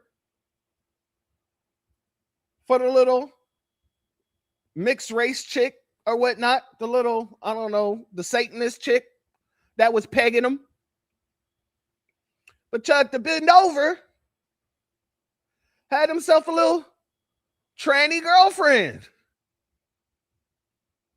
Oh, and he's bringing, the nigga bitch is bringing all the receipts. Let's go here. Yeah, so That's another good point. Go by Southwest College. Go by Southwest College. And I know for certain, I used to go to this back in my younger days. I told you guys about me being OT'd from my original school due to some racism with this teacher that I went through named Mr. Rasmussen, this Russian guy who called me the N-word. And so I was transferred from school to school in middle school due to the fact that I was not allowing people to play me like that. And I was transferred to a place called Jesse Owens Opportunity Transfer. And it was right there off of 118th Street. So I would have to catch the bus over there every day. And I'm not gonna lie, I actually enjoyed doing it because I met a lot of people.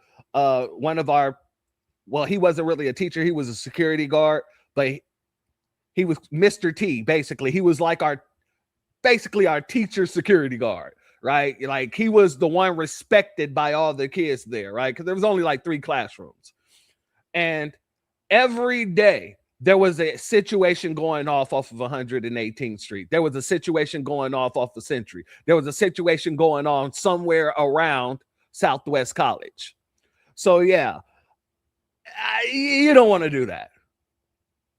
And then right around the corner from there, Dub C lives right around the corner from there because he used to come to the school all the time just to talk to us.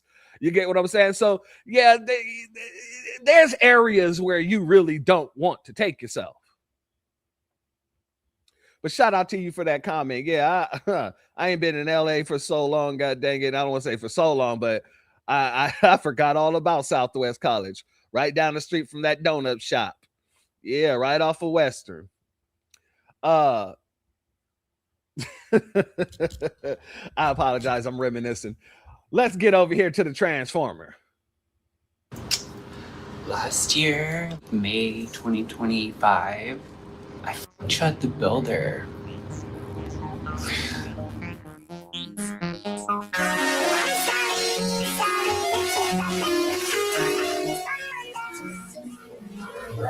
Women and femboys, they're the only people who want to act feminine. He sent me these texts with his baby mama, who was Latina, months later after a date.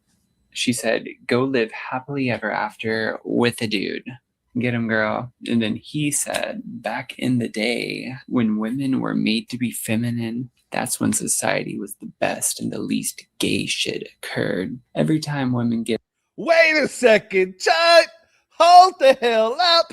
Somebody tell me, did I just hear what I think I heard? This man said back in the day when the women were more feminine,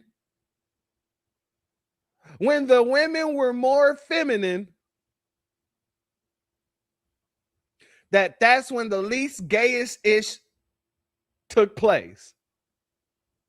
So you're saying that nowadays that women are becoming more masculine, so you go and have a sexual relationship with a man who presents as a woman? I'm confused. I'm completely confused. Let's continue. Out of hand. Go back to the Roman days and dudes who are more femme than their fat girlfriends are. Women are so manly. Dudes would rather fuck a femboy than come home to their GF. Bitches who act like dudes will call men gay for fucking femboys who are more feminine than they are. In quotes. How dare you not want to come home and man with a pussy? Sorry, babe. I'd rather fuck a girl with a dick than an N-word with a mid pussy like yours. Cry laughing emoji. My friend made a good point where she's like, yeah, bro, like you really owned your baby mama. I know it's like not base, like it's very misogynist. Just say you think it's hot, bro. Like that's all. It's not really just how hot he was. Yo, look at this last selfie he sent me, actually, from a new faceless Grindr profile. This man is on Grindr.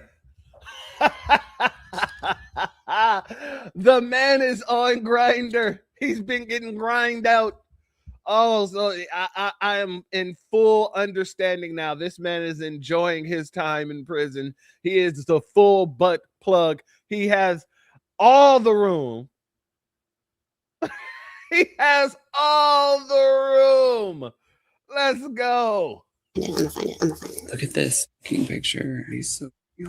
I had to go digging through the text to find it, and I knew I'd send it to my friend, but I fucking screamed when I saw what she had said. Like, Dalton started messaging me on Grindr again. She said, LMAO, why the fuck is he pretty? If he wasn't like a future murderer, I'd be lit as fuck for you. Shout out my girl for being an oracle, I guess. I said that to her. She's like, on God, I never miss. And then I said, neither did Chud, unfortunately. We cuddled on my couch and made out. I've struggled finding a good word for what happened next, because I think like simulated sex, it's too vague, and frauding is too specific. But at some point, I put it between his thighs, not his ass, unfortunately. We were like kissing. He flexed his legs together, which it's funny from like Mr. I'm not a gay bottom. Like, I remembered this. Like, this came back to me. What we did. This nigga chick just said from Mr. I'm not a gay bottom. So Chud is admittedly he's a bottom.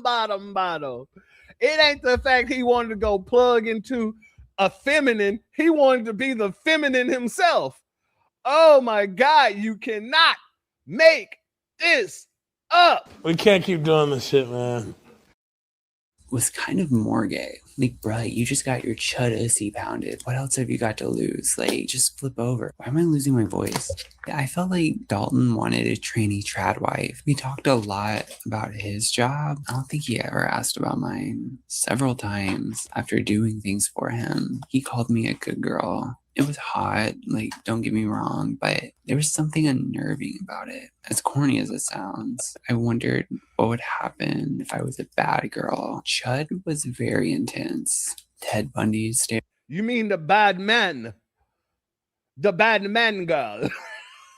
And all that. He was bigger than me, and he would switch from being overly affectionate to annoyed and angry. Later down the road, he would neg me over text like, I miss your big forehead. And if I pushed back, he excused it. You know I love you. Which for one date, he said I love you like a few times. I said it back. I didn't want to get murdered. Maybe I did mean it. I feel like we both meant it a little bit because we're broken fucking people. Family, I am just so baffled by all of this. I'm not even, to be honest with you, listen, you know, it turned my stomach to have to listen to that. But damn it, nah, we got to put Chud the Bussy on full display. We ain't about to allow this nonsense. Nah, let's go for what it really is. You wanted to be a femme, Chud. You like getting your booty hole blown out, Chud.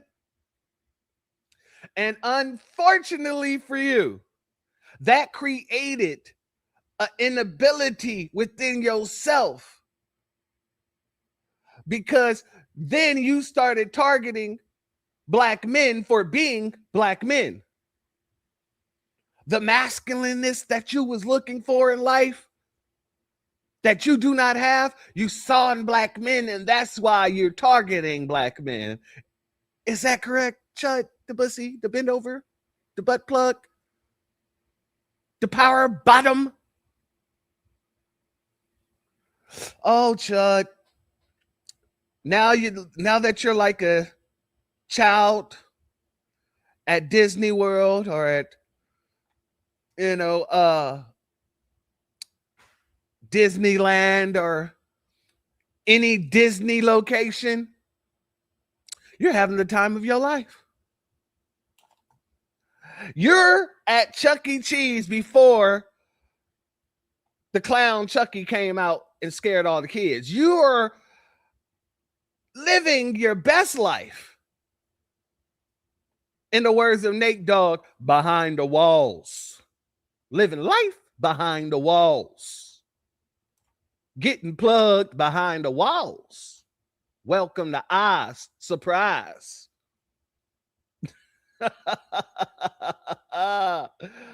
Oh, family. All right. Now that we threw the supremacists, I've been wanting to tell you guys about that since last Sunday, but things kept getting pushed back. So I'm like, since I said we're going to do a news drop today, I'll put it in the news drop. Now, before we get to the meat and potatoes of the situation here, I want to address a situation about this Haitian by the name of Woo Lady out in Florida. I want to give a B1 salute to our good brother Hood Smart out in Florida who made me aware of this. So I'm going to play the clip that brought this to my attention first, and then we're going to get into the situation. Let's go here. So recently, there's been this Haitian social media influencer down in South Florida who goes by the name of Woo Lady. And she's been known for promoting tricking to younger females. Man, y'all check this shit out, man. 1 second. A B1 salute to FBA lineage, culture, and history. Much love to you. Thank you for your super chat. Your donation is blessed tenfold, and I appreciate your contribution as always. But Warrior family, ain't nothing dumber than a refugee trying to tell us what's best for America. And that ain't no lie. You speaking straight facts. You who transfer from your country, who flee from your country, who run, skip, hop, and float from your country, coming over here to the country that you know have been made safe for you, trying to tell the people who made it safe for you what to do in their own country. Make that make sense. It doesn't. Shout out to you, FBA lineage. Much love to you. Thank you. Let's continue. Ladies, do not walk in a group. 5, 6 niggas in Miami don't like that shit. Walking in a group. Certain niggas do. It's a hit and miss walking in a group. I'd rather y'all walk by yourself, 1 or 2, or go to the lounge in the bar by yourself. You'll get your biggest trick by yourself. I got all my niggas by myself. Now, for this past weekend, the Woo Lady has been promoting young females to come down to Miami to get tricked on for this 4th of July weekend. And since she's been promoting this tricking event, there's been an unaliving of a young female who goes by the name of Bree just yesterday on July 4th. Police. Now we're going to pan over, though, and you're going to see a green Lamborghini that is in the front yard of that home. That was the car that police say these 3 people that were hit by these bullets were in when all of this took place. Right now, detectives are trying to figure out if they were followed into this neighborhood or if it was somebody that was already here in this neighborhood that opened fire as that car was driving along. Now, my only question is, when as Black Americans have we allowed people who are not of the culture or from the culture represent the culture? Last time I checked, the Woo Lady, she from Haiti. And being Haitian isn't being Black or Black American. So why is she speaking to our community or speaking to our younger females, trying to convince them to do things that she wouldn't promote in Haiti? As a Miami native myself, I can't help but notice that them Haitians, they got their own separate culture and they don't play the shit that they be trying to put onto us. Their parents don't allow them to look like us, dress like us, or talk like us. Man, some of them allow them to be around us. So for them to get around us and start promoting a degenerate culture that their people don't even support, that's kind of weird to me. You would tear down our culture to promote some degenerate shit just to make a quick buck. And you don't give a fuck who you fucking over. Once again, when we mention Black, we're talking about descendants of chattel slavery in America. Not no Caribbeans, not no Africans, nor can they represent us. It sounds like we got snakes in the grass. And y'all know what you do when you got snakes in your grass, right? Cut that shit. Shout out to our good brother Hood Smart. When I saw this clip, it infuriated me. It did. And let me explain to you why. I'm one of those type of people who understand the frequencies in music. I know some artists needs to be able to grow in their craft in order to elevate their craft to where it needs to be. I was once a young artist. I made non-conscious music before. I've made detrimental music before. I am not going to lie. But in my progression, my music started going from degenerate party music just because we wanted to party. Within the next 3 years, I had albums that was talking about nothing but conditioning of our people. As a matter of fact, I have a song called The Wake Up. And I speak about it in the manner, whatever happened to seeking knowledge, it was traded for the drugs and the women and the violence. Watching people die, got the Sambos keeping their silence, indoctrinated by the people conspired to keep you blinded. But we just sit and can take it while they raping the education of the freaking nation. History is a lie. You can read the freaking pages from Columbus before the good Jesus slave ship. We ain't lose nothing they took from us. Ain't no secret. They just hid them in them books from us. I can't even name everything they doing to us. They got you worshiping them hippies when they look like us. Took everything and changed the face of it. Erased the timeline so there ain't no trace of it. Said we was inferior in replace of it. Now, how the hell is that true? Where's the base of it? I would have never gotten to that verse if I didn't have my Like Butters verse. And I'm not going to rap that because that's not me anymore. But you can find it online, you know what I'm saying? I had a whole song that was talking about pimping and all kind of stuff. I understand artists need space to grow.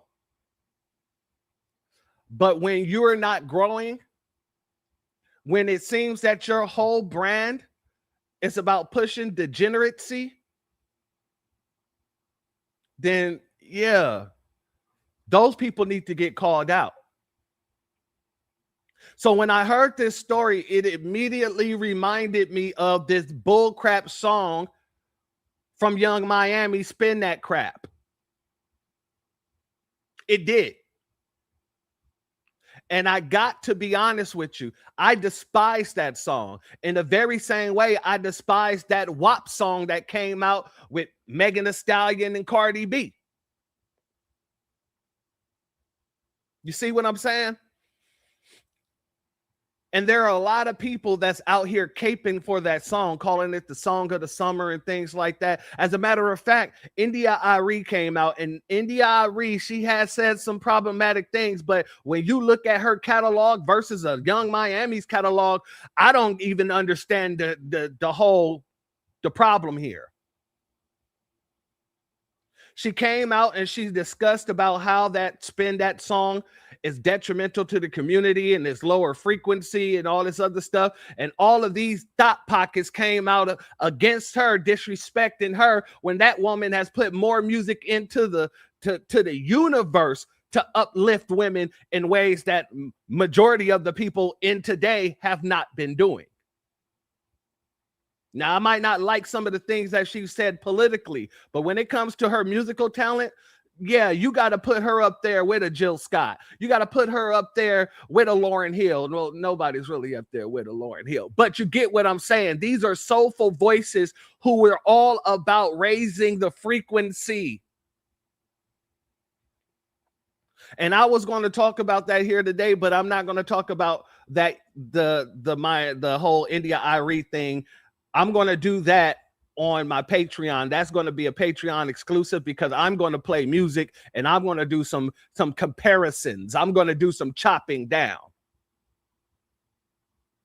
Because right now we're at war with people who want degeneracy pushed all throughout our community versus people who are uplifting and changing the frequency of the community to see the dynamic in which is happening around us.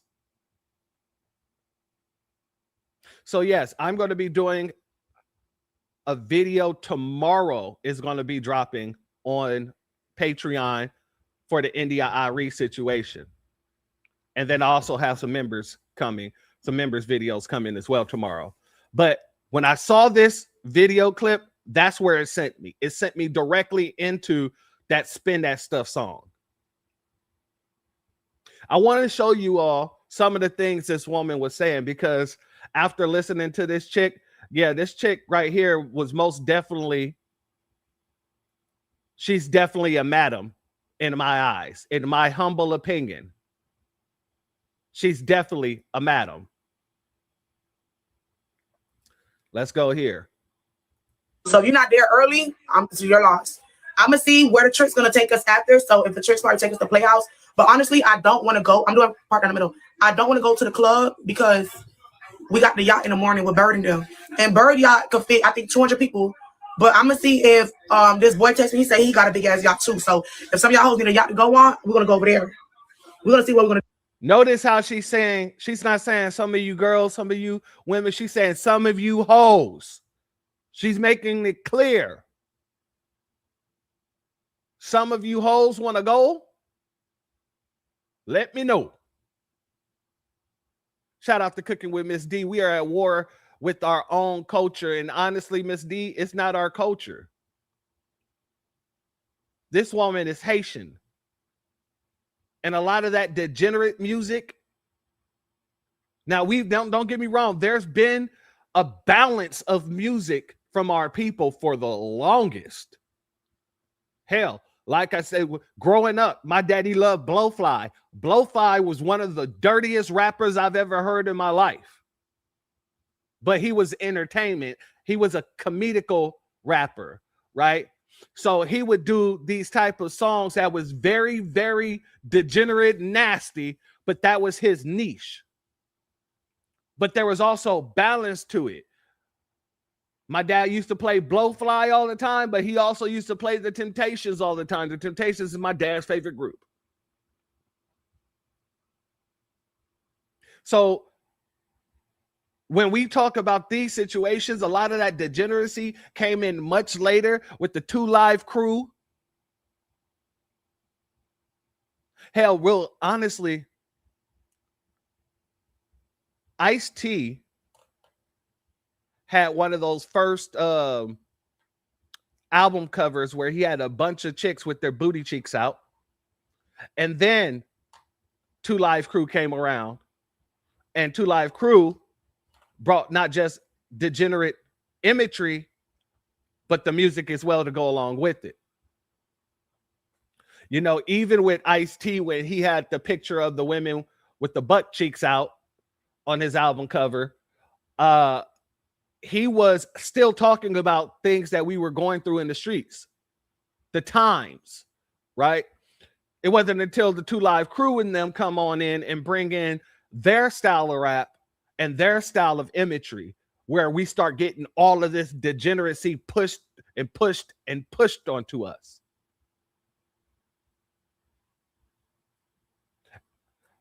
Let's let her continue. But there's a lot of niggas down here asking me what's the place. Yeah, you know what? I gotta agree to Too Short as well, but Too Short didn't just make degenerate music. Too Short also made music that we related to when it came to street culture. So Too Short did talk about women as well, but that's because he's from Oakland, and a lot of the Oakland area, the Bay Area in itself, is all about that pimping game. It's not even just about pimping. It's just about macking. It's about that type of life, right? When you go to Oakland and Las Vegas is similar in a way, right? They're both areas where the culture is about macking and pimping. If you're not a pimp, you're a mac. And for those who don't know the differences, a pimp will sell his own ass to get cash. A mac will work his way around with all the women that he has around him, right? So these two things are not mutually exclusive. However, those type of cultures do tend to blend a little bit, right? So I can say you're right, but he did have some balanced out songs as well. Shout out to you for that comment. Exactly. Shout out to Zavon Scott, the Ice-T Power album. You knew exactly what I was talking about. Antithesis says Power is a classic album. And that's what I'm saying. Because it wasn't just all about degeneracy. Power had a lot of songs that was directly about what we were being affected by. So we can talk about imagery versus the lyricism, but when it comes to the Two Live Crew, they brought the music element into it as well as the imagery for that situation as well. Shout out to all of you guys. And Ted said, I lived in Vegas 5 years, and that's facts. Trust me when I say, you know, my name is Mac. My music name used to be Mac. Well, still is, but still, I've been around some of the best. So when I tell you, yeah, it's going to be a blend of cultures, that's exactly what I mean. I love Too Short. Don't judge me. I'm not judging you. I love me some Too Short too. I done met him several times, and like I said, he's always been a wonderful dude when I met him. You know, so shout out to Too Short. You know what I mean? And a lot of Bay Area dudes are like that. You know what I mean? A lot of Bay Area dudes are very humble. A lot of Bay Area dudes are very loving. You know what I mean? They if you rocking with them, they rocking with you, but they also don't take no shit. How our sister Brooke says she don't eat shit. Yeah, that's usually what you're going to find in the Bay. People that don't eat shit. But let's continue. So on 4th of July, we're doing the cookout, we're doing the yacht, and then we're going to go to Taboo and Playhouse. I ain't gonna lie, Taboo, y'all. Them niggas talk about throwing some shit. Now, I'm going with a suitcase. No, Bird, you know it's crazy. Bird just called me. He said, Wule, how much your Poochie bathing suit? I'm loud, right? Bird just called me. I just called myself. Bird just called me, y'all. Bird just called me. He just said, how much your Poochie bathing suit? So tomorrow, tomorrow I'm going to go get my Poochie bathing suit. He literally just called me last night and said, how much the Poochie is. I didn't want to lie to him. I really want to say 5,000. and so if you're not there early, it's your loss. I'm going to see where the trip's going to take. So that's one. Hold on. I want to play another clip here. Let's go here. What clubs do y'all go to? We go to Miami. I said go to Miami. We go to 2-4 Taboo Playhouse. If you come to Miami, go to 2-4 Taboo Playhouse. Go to Vault, Sisha, Bernie's. Bernie's is where the trick's at. If you're in Miami, just land at Bernie's. Land at Bernie's at 10 o'clock. I don't care what day it is. You're gonna find a nigga at Bernie's at 10 o'clock. Then they give me a contract. Playhouse for short. So Playhouse is a club in Miami where if you want like some quick, fast scamming money from a nigga, and some ones go to Playhouse. I love Playhouse. When I'm on my dirt, like. Notice what she said. If you want some quick, fast scamming money from niggas. That's why I said when I went through this, when I went through the rabbit hole on this, all throughout my mind, all I'm hearing is that song, Spin It. Because that's what they're practicing here.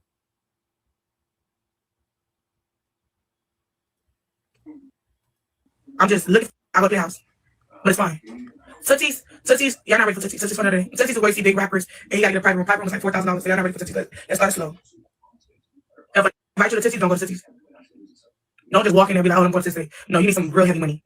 The office, yes, the office is opening back up before 4th of July. I will be there, and I have a contract with them, so I'm so excited about that. The office will be on the 4th of July itinerary. So not only is she... What clubs do y'all go to? We go to Miami. So not only is she telling women to go out there and drop it for a bag, but she got contracts with these places and where she's telling them where to go. So she's making money, whether or not she's making money off of them, she's making money off of them. And I want you to see how arrogant this beluga whale is. Let's go here. I want me to show y'all something. I want to show y'all magic. I want 10 galaxies right now. Okay, 1. Every nigga, 10 galaxies. Yeah, 2, 3. And sit back and watch, bitch. Okay. No cap. That's 1 galaxy. No, that's 3. Oh shit. Watch this. There you go. Oh shit. No, there you go. Thank you, Jeffo. Let me follow him. Because he wanted. Thank you, Pac-Man. Oh, you wanted Pac-Man. I got it for you. Jeff Bezos. He's on what? Jeff Rap? What's his name? Jeffo. He on Amazon. That's Amazon. He on Amazon. He's on TikTok. I lost count. Oh, they go to jet. They put me on a jet. These hoes never been on a private jet, and I've been on so much jets on TikTok. I've been on so much jets on TikTok. Now, family, I paused it here for a reason. The people who are gifting this woman, who is blowing this woman's head up, I need you to see they're all coming from the same community. Whose flag is that? Whose flag is this? This is showing who's gifting her. Breezy. Ain't that a Haitian flag?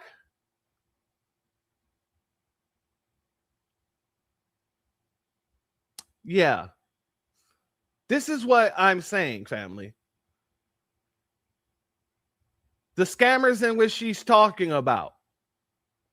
You don't think that they're on here gifting her and stuff like that, making it look good so that when she get up there to tell these women to get out there to drop it for a bag, that they will believe her because they're seeing how much money she's getting? That's Scam Artist 101. Make sure people see you with a lot of money so when you open up a course, people will think they'll be able to get a lot of money with you.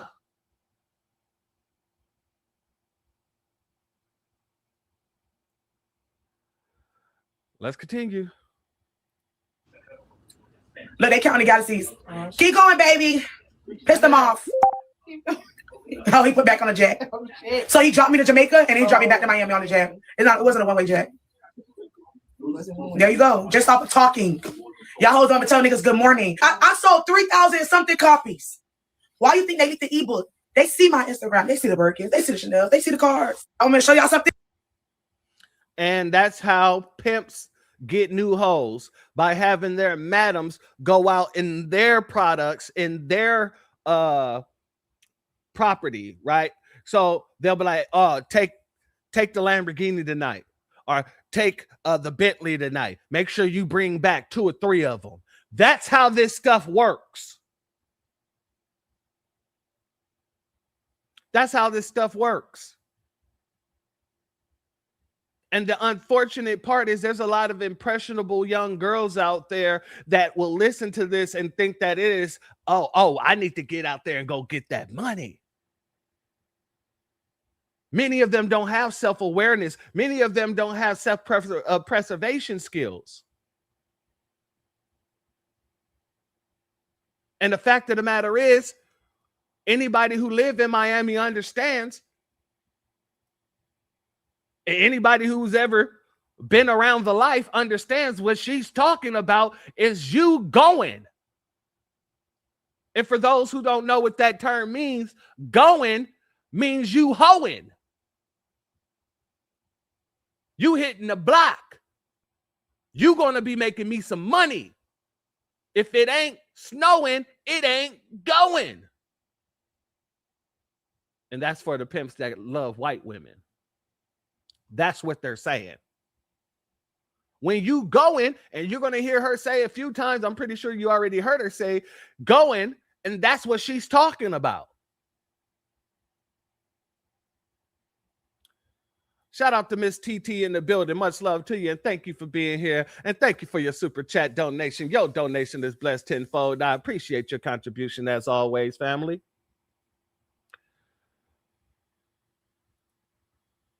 Family, let's let her continue here. I want to bring you the kind of women that think that this is cool. Bruh, it is 4th of July weekend. If you're not in Miami right now, I don't know what the fuck to tell you. Did y'all listen to what Woo Lady was saying? Like, y'all, the tricks is here. They're just giving out money. They're just giving it the fuck out. They're just giving it the fuck out. Like, they're just like, here you go. Like, if you look. Now, family, what this woman is doing, she is basically, what happened is, if they're not working together, her pimp saw what that woman was saying, the Woo Lady was saying, and he said, you get out there, flash this money, and get some bitches to come out here too. Let them know that she's not lying. So we can get some girls out here so we can get them going.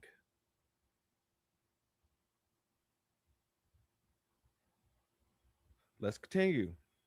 Girl, what are you doing? You need to be in my. If you got a couple $100 left to your name right now, use it for a plane ticket. Bring your ass down to Miami, Fort Lauderdale, wherever the fuck. Call me when you get to the airport and we outside. It's so much money out here. They're just giving it the fuck out. They're just giving it out. They're just giving. I don't know what the fuck is going on.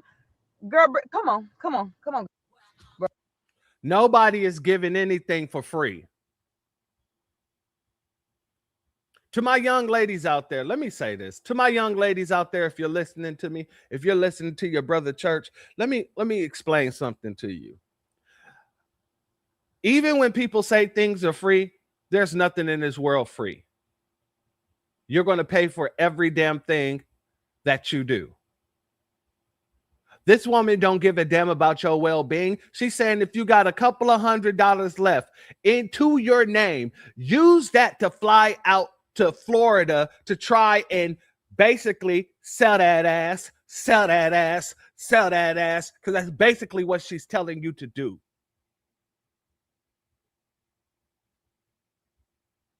If you only have $200 to your name, you should not be trying to spend that money to fly anywhere. You should be trying to figure out how you can flip that money so you won't have to worry about only having $200 to your name.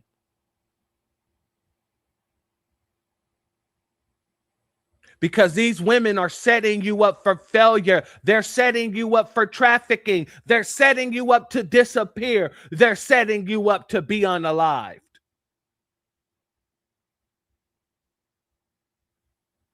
And if they're not going to tell you the truth, your brother Church is going to tell you the truth, because I do care. I do care that thousands upon thousands, hundreds of thousands of black women go missing every damn year, and nobody can ever see them again. I do care that our women are trafficked in and out of these countries.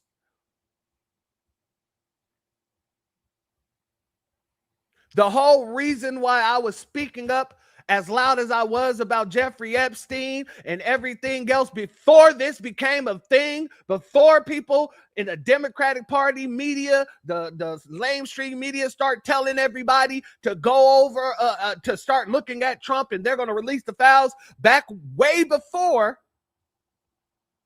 in 2016, when I was calling out goddamn Hillary Clinton. The reason why I was going so hard about all of this, because I understand and I understood then all the women that got disappeared in Florida, 9 times out of the 10, it was by people like Epstein. And I know there's a narrative going around talking about Epstein didn't like black women. No, Epstein didn't prefer black women. But guess what? He would still get them because he would still sell them. There is a bunch of different online dark web video clips of Epstein holding down little black girls while another dude burns her, who's butt naked, by the way, burns her using a magnifying glass and the sun. I understand then, as I understand now, that our women disappear for life after they disappear. But the white women who was dealing with Epstein, they come home with stories. They come home with book deals. They go home and become pilots. They go home and start working in fashion and modeling. They get jobs because of what Jeffrey Epstein and the connections that he had. They get to go home and tell their stories. Black women never get to go home.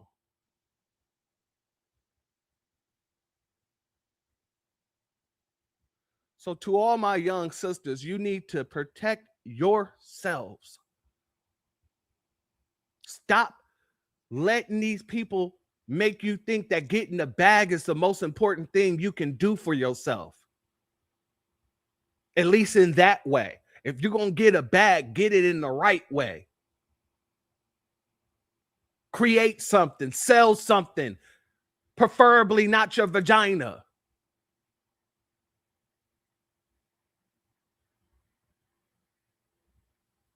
Understand that these people mean you no good.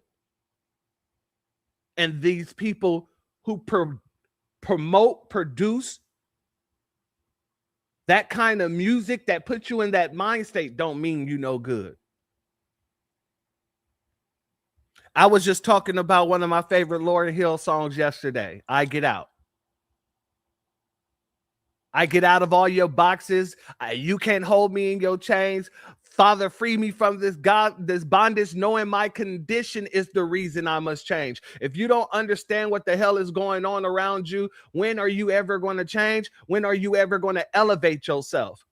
You're going to continuously be in the trenches trying to do what these women are getting you to do to get a bag. Then you can't even go home because these men or these women or whatever else won't let you. And it's blood in and blood out. You don't want to, oh, you don't want to be my hoe no more? Oh, you think you're going to run to the po-po? Oh, no, no. These things are serious. Very serious. I want to go here to this Jamaican chick. I don't know who the hell she is, but apparently they're all in the same damn circles. But she's trying to defend Woo Lady.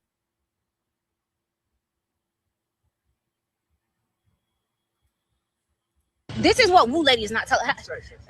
This is what Woo Lady is not telling y'all about Miami. These men are not giving you big money if you're not already getting big money. Please look up the real Miami It Girls. Look up Marcy. Look up Jackie. Look up Alicia. Look up me. I started having 100K months in Cookie Wash since like 2020. You think a boy gonna tell me about Hermes slides? That is foolishness. Even the sandals with trend. Baby, that's baby stuff. Woo Lady is also a content creator. Y'all are calling her a pimp, but she's giving them the content they asked for. Her audience sees her around men getting money, and they want to know, how can I come to Miami and get a Chanel bag? Y'all think it's small. These men are touching real money.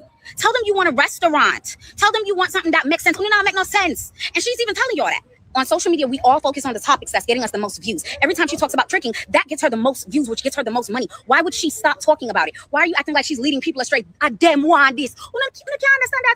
I'm not saying anybody is perfect, but I'm just trying to say, I think we should stop villainizing Woo Lady. And a lot of you women should stop acting so damn thirsty to get on a boat. Please. Stop villainizing Woo Lady. Stop villainizing the woman who is literally drawing women out to a location so that they can be trafficked. Allegedly.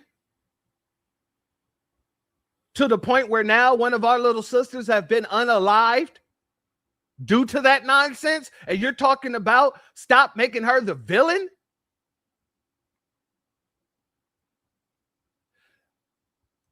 These tethers, family. These are the tethers.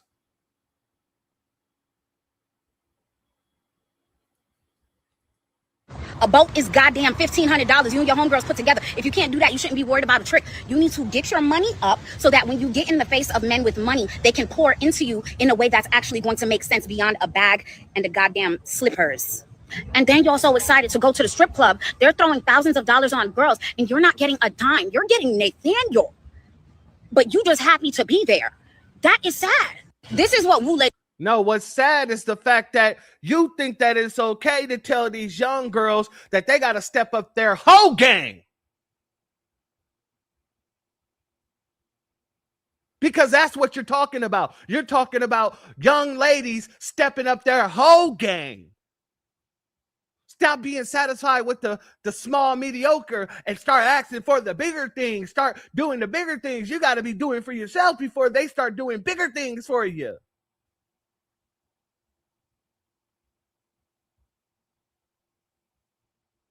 And these hoes, and I'm going to say it like I freaking mean it, these hoes are running around here trying to convince everybody that India Arie is wrong.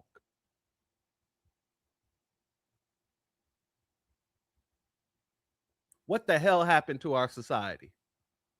The tethers. That's what happened.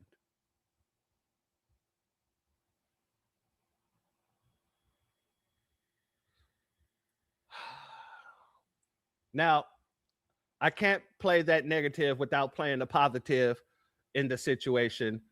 And the positive in the situation is that there were several people who was calling that nonsense out. Shout out to our good brother Damon Reeves in the building, as well as Rosalind and Pink Blue in the building. Much love, as well as our sister Empress Latesse in the building. Much love to each and every one of you. Thank you for being here. Did something strange? Doing something strange for some change. What the fuck? Exactly. Exactly. Doing something strange for a little piece of change. Let's go here, family, because there were some sisters with their heads on level-headed, saying, hey, what the hell are you guys even thinking about? Follow anything Woo Lady is pushing or promoting, you are dumb and you're lacking so much critical thinking and just any common sense or any just safety and regard for your life. Like, I don't know. Like, I guess she's posting men on her story for people and they're saying, oh, these are the tricks, so they're going to go follow them. But it's like, y'all know that shit don't come easy. Like, that shit's not for free. Like, you might get tricked on, but you're going to get your motherfucking head punched in for sure a few times. Like, y'all need to get for real. And Woo Lady is giving handlers. She is giving trafficking.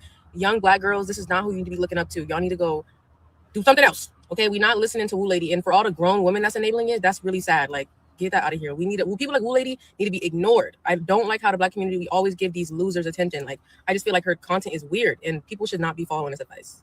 If you follow anything Woo Lady, I don't ever speak on stuff like this, but I genuinely want to know who told this girl, this lady, Woo Lady, that what she was doing was cool, cute, boss, classy. Like, what is she going for? What is it giving? Because even when we had tricks or whatever back in the day, we wasn't important ladies, young ladies. You trying to persuade young ladies that that's the way to go, knowing that it's 2026, knowing that it's been the most sex that has ever been, like ever in history. You that ditzy, you that dumb, you that thirsty for clout that you seriously tried to portray yourself as this high profile. And then last time I checked, when was the high profile just doing that? I've never seen Cardi, Lotto, Mariah the Scientist, hell, even Young Miami. I've never seen them. She swears she getting money. She with the most high profile lady. She's with this, that, and the third. But we've never seen none of her friends, those so-called ladies, get up there. It's only her. It's only her. Where are your friends at? And then we listening to a lady that looked like Miss Piggy. No shade. But her face is not eating. She's not somebody I would just even listen to. Ever in life. Ever. Especially when it comes to men. Like, I'm not trying to be funny, no shade, but like, y'all giving Shorty too much clout. And then she got the females with, like, the females really going for it. Like, yeah, I'm not listening to her. You big dummy.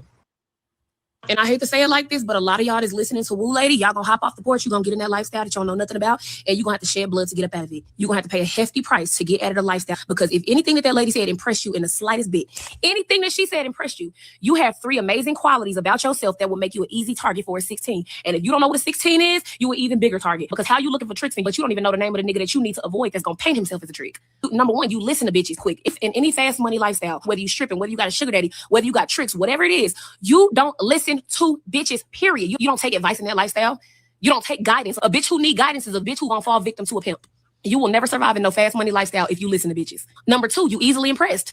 Some random big bitch who stayed with her mama has impressed you enough and made you want to hop off the porch and get into a lifestyle that you ain't got no business being into. So if you easily impressed by that, imagine how easy it's gonna be for a nigga in an AMG to pull up on you and make you feel like he can get you the world. You think you talking to a trick who gonna blow that bag on you. Whole time you talking to a 16, babe. Now the nigga got you in the room selling pussy for him and you want to call the police to get out the game. Ain't no calling no police in that lifestyle, babe. Ain't no calling no police. You gonna have to deal with that. Number 3, you just green. You new. You brand new. A brand new gullible bitch who is easily impressed. Oh, you gonna die real quick, babe. Don't let that lady get you into a lifestyle that you're going to have to fight for your life to make it a better. Because once you get a taste of that lifestyle and you think you know what you're doing, you're going to realize it's not that easy to get out. So if you want to be a part of that lifestyle, do your thug. That's your business. It's your life. But don't blame Woo Lady when that shit don't pan out how y'all think it's going to pan out. And I hate to say it like this, but a lot of y'all. Shout out to my brother Jesse Paris in the building, and shout out to my good brother Cool Keezy in the building. Much love to you, my warrior brother. Straight game. And that's the thing. You know, I'm not gonna and salute to that, and shout out to our sister Empress Latesse. She said the first lady was a tether, but she was on point. You know, the fact of the matter is, I'm celebrating the fact that there were some women out here who actually had their heads leveled and tried to give that advice, tried to give that game. Yeah, that's Diddy's bottom. That was Diddy's bottom, correct. And what her and Diddy do, I'm gonna be honest with you, that's not my business. They're two consenting adults. But the type of stuff that she was talking about, Diddy had her doing, yeah, I don't rock with her whatsoever. I don't listen to her music. I don't know nothing really about her like that, to be honest with you. All I know is she's a no-no when it comes to anything in my house, right? So the fact of the matter is, I wanted to highlight, at least there's not all these women out there saying, yeah, girl, go get it. Do. No, there was some level-headed people saying, you don't know what the hell you're doing. You need to sit your young ass down and stop having hot pants trying to get some money. And I don't remember who said it. I put it on the screen, but somebody said, girls, get a hustle. Go get a job. Get your own hustle on. That's what you need to do. Get your hustle on. My sisters, my little sisters, you can do nails, you can do hair, you can god dang babysit. There's so many things that you can do outside of slanging your vagina. Don't let these women convince you that that is the go-to.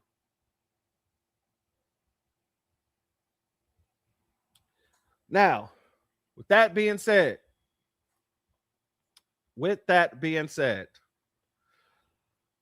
get over here to Godfrey. Let's get over to Godfrey.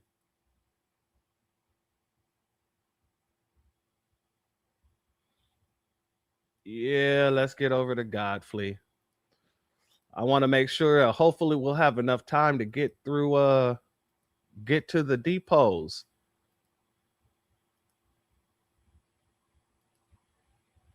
Let me see here. Okay, here it is.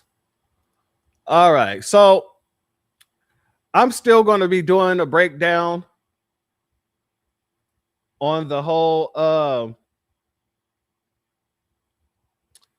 David Iola situation. I'm going to do my breakdown, but I'll probably just put that as a standalone video.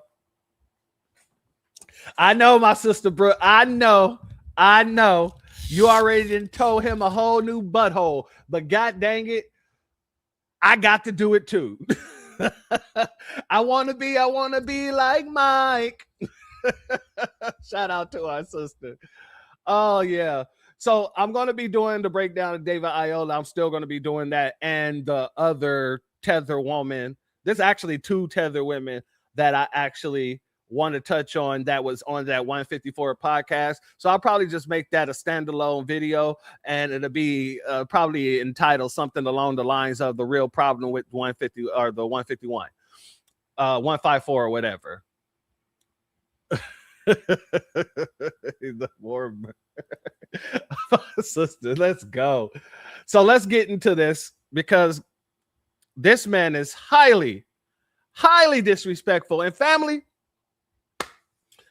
we've been calling this man out for a minute now, and you can clearly see that Godfrey is quite literally highly irritated by the fact we just won't let him blend on in to our damn community. Godfrey thinks that he can learn his way into our community. Godfrey thinks that he can study his way into our community. He thinks that he can meet people into our community. He thinks the amount of people who he has met has given him leeway into our community. This is the mindset of these tethers. No matter what he's said that was positive in the past, I've said it several times before, he's one of those tethers that will say a bunch of sweet nothings just to make sure he ain't kicked out the house. He's one of those people that will go and take a shit in your goddamn kitchen sink. And then when you go in on him like, what the hell is your problem? He's like, oh, I'm sorry. I am so sorry. I'm just a bitch ass nigga. Let me tell you exactly. Let me tell you what your ancestors did to build this house. And I'm sorry that I desecrated that. But, you know, I understand that they started from the foundation and your grandfather laid down the bottom tier, and your father helped him build the roof. And all because he's afraid of getting kicked out of the house. But he's still shitting all around my damn house, and there's a toilet in the bathroom. As Tariq loves to say, these folks are basically coming in and wiping their ass on the curtains. And that's what this man is doing. He's upset because he's getting called out for wiping his ass on the damn curtains. Let's get it in. Hello? Hello. Is this the God, gray area? Tiger Lily. What? No, it's Tiger Lily, but it's Tiger Lily. I know what the person is talking about, though. Tiger Lily? Yes. What is she talking about? Okay, so when David was on the 54 podcast, right? You guys did the whole segment about, doing different accents. So it was a lot of heat over him doing the accent, or where he was saying how a Nigerian accent, the Nigerian accent converts down into a slave accent. So Karen Hunter did a whole segment on her show about how, like, David has no right to be saying that. He's trolling Black Americans. She went in. Like, when you get an opportunity, I'm not saying you have to respond, but I never tell you what to do. But I was like, when you get an opportunity, look it up, because a lot of people. Fair use, Godfrey. Fair use.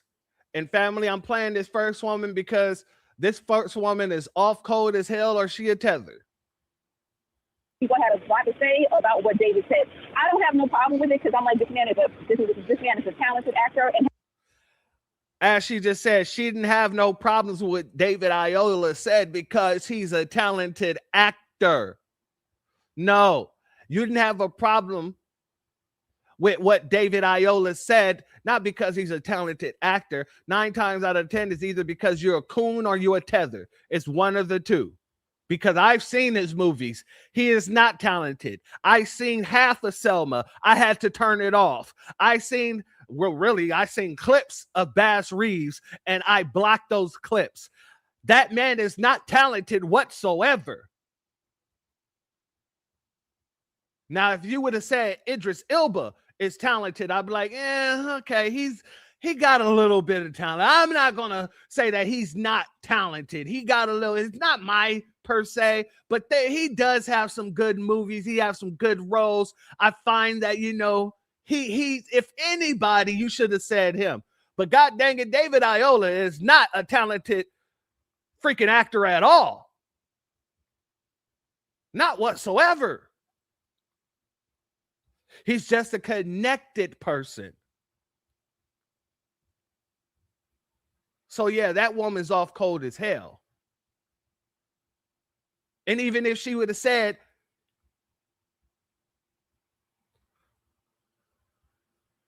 let me rephrase that.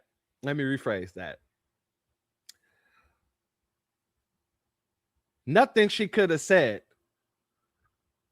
would have made it all right to say, I don't have a problem with it. No matter how you feel about these people and how you feel about that person, nothing warrants you saying, I don't have a problem with this person disrespecting us. And that's what makes me think that whoever that person, the first person is, that person's surely must be a tether or just a Sambo. Let's continue. He was taking his interpretation of one thing, but David actually put out a statement where he apologized. Yeah, he sure did. He said. I talked to him. But that being said, though, it's kind of like you don't have to go back and forth with Karen. That's why I said sometimes I hate when people say, "Oh, you need to talk about this and you need to talk about that." You don't need to talk about shit. You don't want to talk about. Well, why would I apologize to you? Let gray area call. Thank you for telling me. Hold on. Well, can you hang up, Tiger Lily? We got to get this other person that asked me to apologize to her. Yeah, okay. Thank you. Thanks, Tiger Lily. I appreciate you. Call again, gray area. But of course, Karen's going to jump on that because she has to. Fucking bozo. What? Hello? Hello? Hello. Oh, he's already irritated by this Karen woman. I don't know who the Karen woman is, but he is definitely 100% already irritated. Shout out to Snatch Adams. Thank you for being a member for 9 months. Strong, my warrior brother. Thank you for your contribution. Your donation is blessed tenfold, and I appreciate all you do, my warrior brother, and all of your contributions. This is one of my biggest gripes with tethers and YTs. They think that they can relate to us through osmosis, as if growing up around us is enough. Yeah, their whole access to proximity for some reason tends to make them believe that now they can change their whole ethnicity, their whole ethnic group, as if enough time around us means that I'm now a Black American. I'm now a foundational because I grew up with you guys. I grew up in Chicago. My parents was, teachers in Chicago and all that other nonsense. None of that shit matters at all. What your bloodline say? Much love, Snatch Adams, and shout out to our sister Hurricane Nisi, and thank you for your super chat donation. Your gift is blessed tenfold. And I appreciate your contribution as always. Pronounced phototically, excuse me. I have a hard time pronouncing things sometimes. Oh, yellow woa. Whoa. Much love to you, my sister. Oh, dude. Oh, yellow. Whoa. Oh, yellow whoa. Shout out to you, my warrior sister. Let's let him continue. Hello. Oh, the prime minister? Hello. How are you? I'm good. How are you? I'm excellent. Shoot. That's gray area, right? It is. It is also known as Amela. So I've been following you a long time, but I also follow Karen Hunter, and I just feel like you guys need to squash whatever this is because you seem most aligned. Although I am a little annoyed about the episode with David of Yellow Row, but I know it's not in alignment with the... Notice his body language. Notice his body language. This woman is not being disrespectful or nothing. Whatever this is because you seem most aligned. Although I am a little annoyed about the episode with David of Yellow Row, but I know it's not in alignment with the... Notice that, that was who gives a shit? Okay, who cares? Okay, why are you telling me this? World Cup, I can give you a little bit on that, but yeah. So, okay, one thing at a time. So, what's your side of the story with Karen Hunter? Not to overtake your show, but I am curious. Well, take my side. Wait. How do you feel about Karen Hunter? Is what she's asking, I think. I got fired by her. What's the big... She fired him. She fired me. So what? I know, but she says that you were like, listen, I've watched you evolve. No, so tell me what she said. Get to it. She said you were extremely disrespectful to her. How? She said you called her a bitch. I called her a bitch after she talked shit about me. You understand? Okay. So get the whole story, okay? Because I moved the fuck on. First of all, I'm not trying to manage you, but hold on. I've moved on. I never mentioned Karen. Okay. So people were telling me, they were coming at me, like people were sending me messages going, Karen is dogging you on her show. And I was like, well, she fired me. Why? And I didn't even answer her. I just kept it moving about my business. And she was insulting me because I know people that are loyal that was telling me, yeah, Karen's saying this about you. I was like, wow, that's... Shout out to Kelly Goodman in the building, my warrior sister, and thank you for bringing this up because, I noticed that these people are always talking about our trauma. We're traumatized. We're doing things out of trauma. But yeah, this man got triggered as soon as she mentioned that woman's name. He got triggered as soon as that woman mentioned that other woman's name. Karen, shout out to you. Shout out to my warrior brother, A Law Solution. I'll look for that email, my brother. And shout out to Snatch Adams. Once again, thank you for your super chat. Your donation is blessed tenfold, and I appreciate your contribution as always. He's not beating the allegations after this. You are not lying. He done messed up for real this time. Ain't no dipping the toe in. Ain't no jumping back and forth over the line that we done drawn in the sand. It ain't happening. He's done with this. Sucks. And then I was like, hey, Karen, keep my name out your mouth. Like, you fired me. I moved on. You know what I mean? I just kept it moving. And she kept on throwing jabs at me, and people were telling me this. And then she goes talking about my career ain't shit, all kinds of shit, as if she made my career. My career's been around. She asked me to come on her channel. I was minding my business. I was walking through the hallways of SiriusXM when she approached me. You understand? Okay. I hear you. No, Okay, this I is did what not the know story that. is, miss. Yes. She asked me to be on her show. And I was like, well, I don't really do radio. I don't really want to do it. She goes, no, you should do it. She kept bugging me. And then she gave me an hour, which was the power hour at 12. And then it was doing so well that I moved on to 6 to 8. And I was like, oh, I'll just do an hour. Then everybody was like, you do more than 2 hours, do more than 1 hour. And then I got moved. And then I told her before I got on that station, I say a lot of edgy shit. I don't think you want me on this channel. It's a conservative black channel. And she goes, no, we want to change the feel of the show. I said, I'm going to keep it 100 though. Let me say what I want to say. And I got fired over some bullshit. I didn't call her a bitch. What do you mean? I didn't call. I was on the show. Yeah. Why would you say you did? I'm saying I didn't call her a bitch. I did. No, I'm saying I didn't call her a bitch, and I got kicked off. Oh right. Oh, gotcha. And and Lamont didn't call her a bitch, and he got kicked off. She don't talk to Lamont. So when you have a situation where you the one needs, Sylvia didn't call her a bitch. And she fired her too. So you're under this. I'm not gonna lie. It sounds like she's kind of a bitch. When you have a situation where wait. When you have a situation where somebody always has the problem with somebody else, then it can't be everybody else. Yeah, it's facts. I hear you. You have to understand. Yeah. You guys are probably still listening to Karen. So that means, in turn, if all the foundational Black Americans have an issue with Godfrey, then it can't just be us, right? That means there got to be something that you were doing, correct? I'm glad you said that, because what's good for the goose or the geese is good for the gander. Continue. All of us moved on. I wasn't talking about her. I didn't do none of that. And her whole thing about Black unity, she's full of shit. She is full of shit. She does her thing in the context of her thing. Listen, but she's full of shit. But interpersonally, there's a reason why she has a problem with everybody else. Well, she tricked me. And how I got fired was some bullshit, because I personally think my show was doing really well.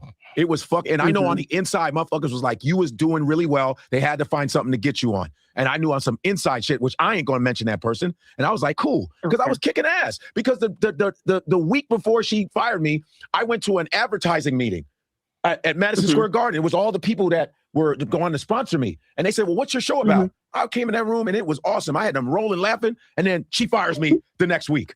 It was just weird. The chronology of what happened, I was like, wow. And so I remember getting off the train, coming from D.C., because I went to D.C. to cross-promote with Joe Madison. Rest in peace, Joe Madison. Woke up early in the morning on my own to meet Joe Madison. Then I did Laura Coates' shit. That's when the Laura Coates thing happened, where they kicked me off. But either way, I've said worse stuff.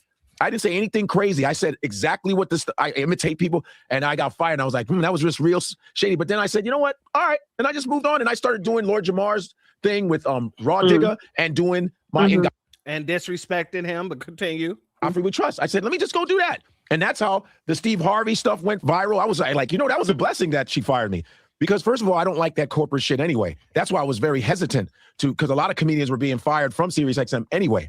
So I was tired of that. There's also a situation where there was this I want you all to take notice how he's speaking and the way his demeanor is while he's around another tether.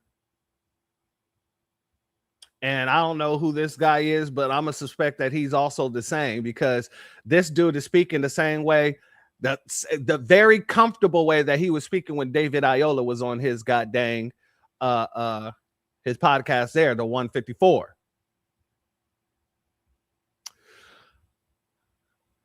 You know what? You're right, family. Let me go ahead and oblige you. Let me go ahead and oblige. Send in the clowns. Perception of radio is better than podcasting. Yeah. So anytime you called the show podcasting, she would get mad at this ain't podcasting, this radio, which ultimately now she has a podcast. Now she has a podcast jumping off on my there's a situation where you're talking about there was an older mentality that radio was something special and podcasting was some kind of subpar. Godfrey haters, you said? No, that's real. I used to have a show let me say this. And ultimately, she has a my podcast now where she's talking. So there was a stigma about the podcast. I didn't hear you. Wait, hello? It must be a delay or some shit. Hello? Okay. Go ahead. What were you Yeah, saying? can you hear me? Talking to the No, mic. just real No. quick, in terms of the stigma about the podcast versus radio, like, you know, we had a co-host of mine on Clubhouse. We had a great opportunity to start a show on YouTube a long time ago. But because of that stigma, she's like much deeper into journalism than I am, and she didn't want to do it. And I'm like, now look at everybody on YouTube. So anyway, I feel you. I know it was definitely a sentiment that people didn't want to, be known as being on podcasts, but they didn't have any choice but to change. That wasn't. That's not true. A separate issue. That's not true. No, The point was that you see all the known people, wait, listen, all the journalists on there now. The industry changed. Donald Trump is in office because of Joe Rogan and Andrew Schultz. So they were literally changed the course of politics with podcasting. The problem was that she had her roots in radio, and she thought that radio was going to be forever, where nobody cares about radio. And she even told me, I'm going to fast forward a bit. I want to get to the some white people shit, but I get it. But what I'm saying is, that's what. Where do you think they're colonized? It's cliche, but the British black experience is so different. There we go. Her saying that shit. Look at her now. Now she wants to jump on David Aiuolo because she don't have fucking nothing else to talk about. So she gonna jump on my podcast, which is a dope ass podcast. And by the way, a podcast that's never talked about Africa in the way that you're supposed to be talking about Africa. Your podcast is named 154 Africa, but yet you're not bringing on diplomats from Mali to talk to diplomats from Ghana. You're not bringing on diplomats from Nigeria to talk to people from South Africa. You're not bringing on people to talk within your African continent in order to basically basically shut down the tribalism that's going on in Africa. You don't do that on your show. You don't do that on your podcast. But it's called 154 Africa. All you guys do is bring on Africans to talk about Black Americans, foundationals. And you sit there and you give them a platform to disrespect us in whatever way they choose to, while sitting there trying to act like, well, I'm just a host. The very same host that be co-signing these people. London Hughes, David Iola, that other one African chick that had the little TV show that was talking about Black men is at the bottom of the tier and white men is the top. Who said, I put a Black American in there to correct that woman, but that went over their heads. It didn't go over our heads. We just didn't care. We didn't watch the show. But when we saw clips of that nonsense, you got called out for it.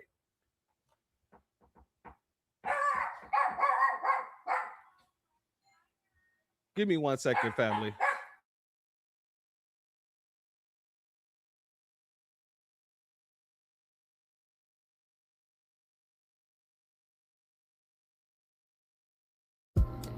My infatuation with a Black man's beard started in my childhood. Apparently, my father kept his beard solely at my request. I loved playing in it as a little girl. He looked so manly to little tiny me. So my love for a Black man's beard isn't a fad. It's always been in me. The seed for this love offering was planted long ago inside of a little Black girl who loves her daddy. Infused in this beard growth, spray and oil is love, admiration, appreciation, and God's herbs to foster growth, healing, and a touch of softness to the strongest, most powerful men on the planet. Love Bruck, evenmelanin.com.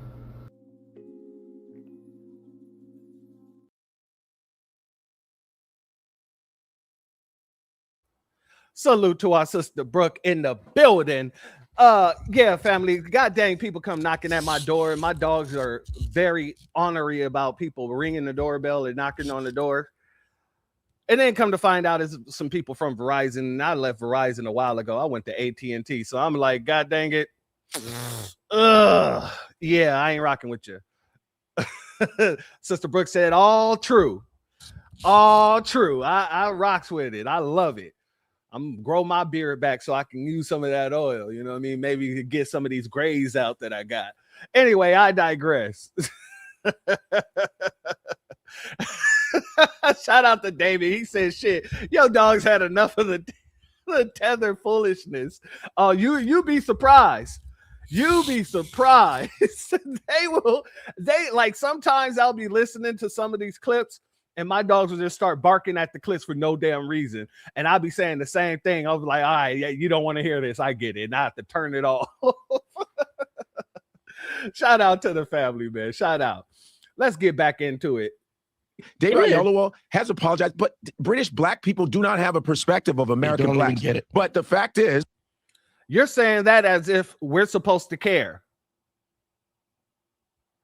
If you're coming into my country to do any kind of work, to work any kind of job, and you're going to not just my country, anybody's country, it is your duty to learn the history of that country. It is your duty to learn what's going on in that country in which you're going to be moving to. Don't sit here and say, oh, they colonized, so, you know, he thinks a different way. No, you're trying to give him an out. I don't give a damn how colonized you are. Saying that dumb shit will get you checked. Let me uncolonize you.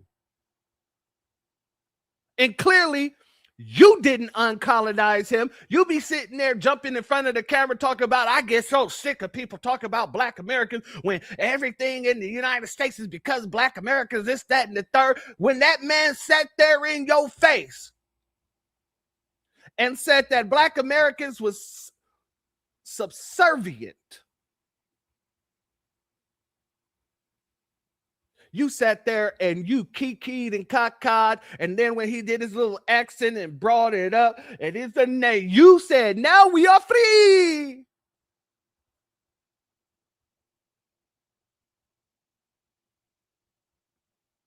So this isn't just about David Ayola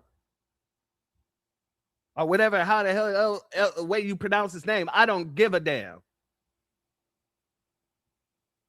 Him being colonized, that was your time to get him straight. Hey, nah. What are you talking about? What are you talking about subservient? If they were subservient, we wouldn't be here.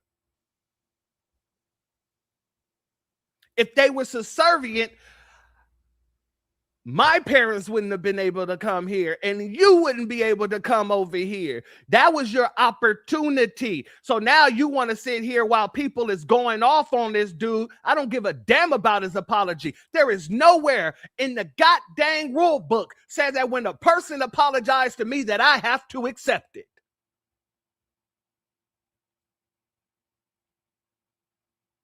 There's nowhere in the compensatory code that tells me that I have to accept an apology from anybody.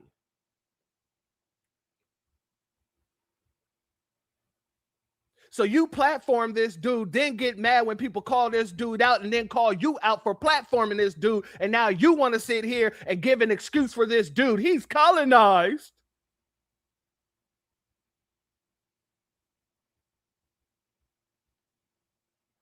Sit your dumb ass down.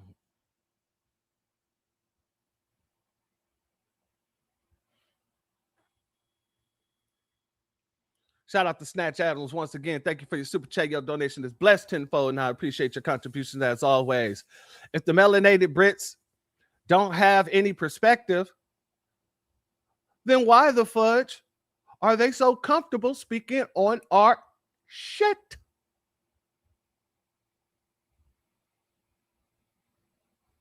A phenomenal question. Inquiring minds would like to know. It isn't because they're ignorant. It's because they don't think that we're going to flash in the way that we flash. They always try to see what they can get away with. So they go and pinch you. They pinch you. And if you don't say nothing about the pinch, that pinch turns into a twist of a pinch. And that twist of a pinch, if you say nothing, then it turns into a god dang frog. They start hitting you with their knuckle. And if you don't say nothing about it, now that dang knuckle turns into a full-blown punch. And what these tethers are learning is no matter who you are, where you're going, no matter who you are or where you're from, no matter who you are, if you're a Nabisco or a tether, if you pinch us, we're going to kick you in the goddamn chest. This is Sparta. And a lot of these people don't like getting kicked in the chest. And Godfrey believes wholeheartedly that he don't deserve to be kicked in the chest. Well, I'm here to tell you, Godfrey, yes, you do. And we're going to continue to kick your punk ass in the chest. Because that's a punk ass move.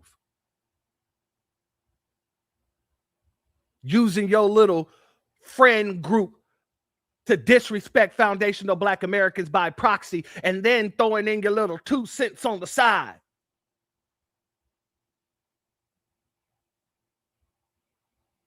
Shout out to our good brother Snatch Channels for that comment. Let's continue. The fact is that these mistakes need to happen so we can talk about it. So we can have people going, damn, I fucked up. I think David probably didn't mean it that way, but the British Black experience is so different than the Black American experience. He probably was like, no, it's a little subservient. They don't know any better. The most subservient group on the planet trying to push subservientism on us. The people that's been fighting from day one and still is fighting to this day. Till this day. Y'all over there in Africa, as soon as the Nabisco touch your land, Nanawe, Nanawe, praise the white Jesus, oh Nanawe. Putting them on your shoulders and showcasing them throughout your African huts. Your shanty towns, carrying them around your shanty towns. You people quite literally crawl on all fours to appease this Nabisco. What are you talking about? Subservient. And what makes you think that you wasn't going to catch hell for allowing him to say that nonsense on your platform with no pushback?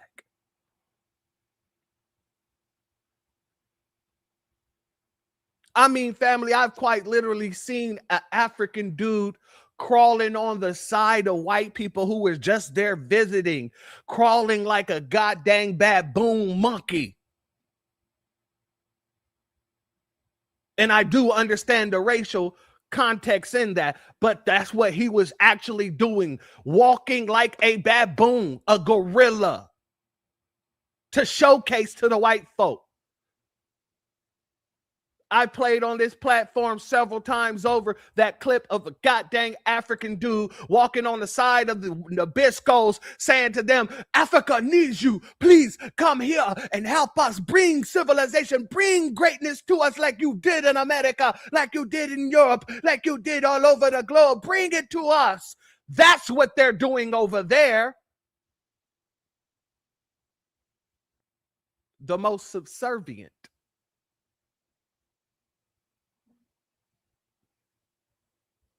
But he wants you to think that it's okay because he has a different way of thinking. Nah.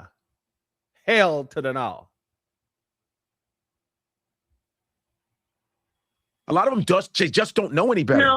No, and I think it's good that people can listen. It Hold up. definitely sounded like some white people shit. I'm sorry. What'd you say? It was whack. But I said I'm sorry, but it definitely sounded like some white people shit. But I get it. But what I'm saying is, that's what. Where do you think they're colonized? It's colonial mentality. That's white people shit. That's what I'm trying to say. I think people people were responding because we appreciate the fact that, you know, although your heritage is Nigerian, listen, I've been through all the arguments with ex-boyfriend, Nigerian, the whole nine. So I understand. Yeah, but I grew up, first of all, I grew up in Chicago. We were a little surprised by your reaction. I don't give a fuck what y'all were thinking because I.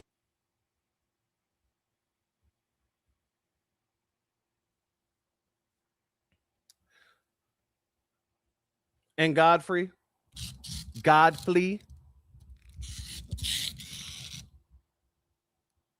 we already knew that. We already knew with all the freaking cosplaying you was doing, all the pandering you was doing, people gave you the benefit of the doubt. But the first time that I saw you tap dancing and showing your little ass for them Nabiscos, especially when you did that against Lord Jamar, yeah, you started getting the side eye from me. And then when I started seeing all the other things you were doing, I started calling them out whether people said anything about it or not.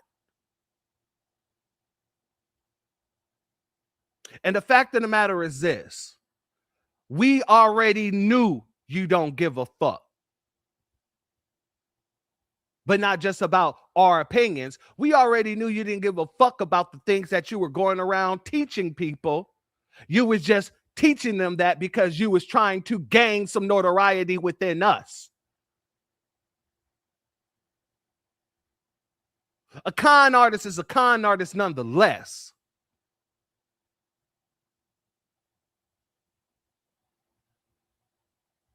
And y'all saw he got very triggered when she said that's some white people shit. And Nana, if you're listening, just so you know, it's probably going to be about 2-3 more cuss words before I go clean again.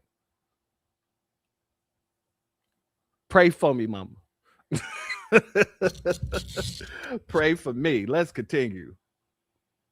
I didn't make him say that. I didn't say it. I didn't make him say that. You didn't make him say it, but you did not correct him. You did not check him. You did not put him in his place on your show. This is your show. You are the host. You are responsible to lead the conversation. That is your responsibility. But yet you allowed that, and then you joined in on it while you was cockeying and kikiing.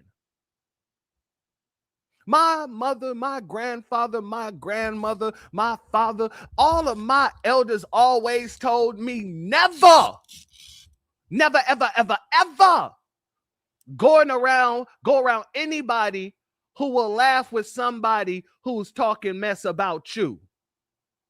Don't ever think that they're your friend because they're talking stuff about you behind your back with that very person that they're laughing with. The second I saw that, I was like, oh yeah, he just ruined his whole damn career. Because whether you know it or not, that showed everybody exactly who the hell you really are. And this here just confirmed it.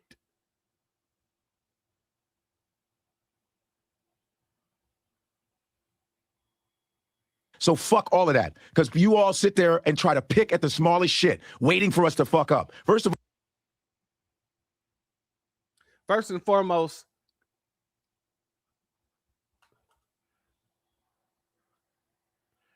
disrespecting our lineage, heritage, and culture is nothing small. As a matter of fact, it's the largest thing that you can do to a group of people that's always been fighting for our lineage, heritage, and culture. We stand on business for ours, unlike y'all. We are actually in our homelands still fighting the fight. Still fighting the fight. Where are y'all? Your homelands are in shambles. Nigeria's having god dang rape festivals, and you over here trying to talk to us about our culture?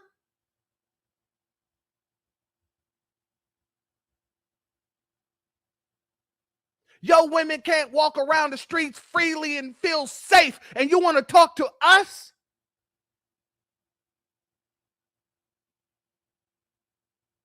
Just because your bum ass left your people to starve and do whatever the colonial powers allow,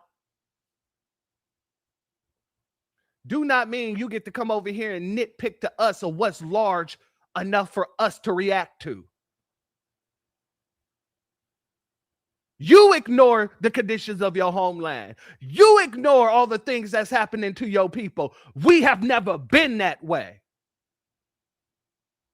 And because of that, your family was able to flee from that location where your mama probably had to look over her shoulders whenever the rape festival came around. We opened up that door for your bum ass.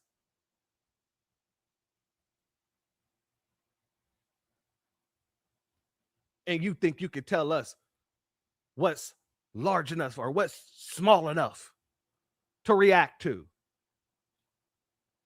You think you could tell us any goddamn thing?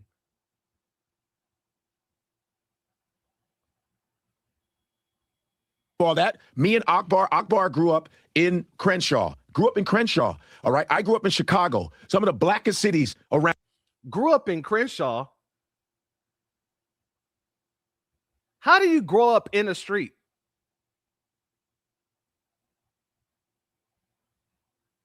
I want to know, how do you grow up in a street? I grew up in Crenshaw. That's not even proper grammar. We have Crenshaw in California. And I have never heard anybody say, hey, man, I live in Crenshaw.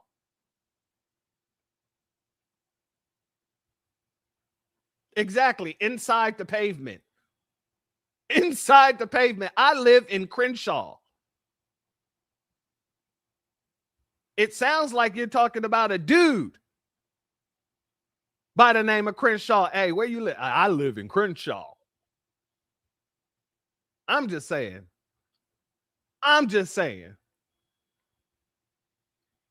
Chicago's the most segregated city in this country. So I know what black Americans are like because I was stopped by cops, harassed by. You tell us we'll never get it. Foundational black American culture is not relegated down to whether or not you get stopped by the police, whether or not you experience racism. Let me put it like this. Your parents knew what was happening here. They made the conscious decision to come to a country that practiced racism against people with dark skin. That was a choice they made. We didn't have a choice. We didn't have a choice. So don't come and tell me because you got pulled over by the po-po that you know the black experience. That has nothing to do with the black experience. That is a small, minute piece of the black experience, but that is not the whole of anything. And that's y'all problem as tethers. Y'all think if y'all can get pulled over by the police, well, they all see us as black. Foundational black Americans do not see ourselves through the lens of the Nabisco. You guys see everything through the lens of the Nabisco. And that's why you people never get nowhere. And that's why we're button heads here, because y'all think that y'all could just come and tell us, oh, you should let us participate. What's all the hate about? Because, you know, when they see us, they all see the same thing, as if we give a damn about those people in which you want to be over here next to. You want to be on their lap. You want to be get your head petted like a freaking a pet, a lap dog, a freaking teacup poodle. That's you. We have never wanted that, and we never will want that.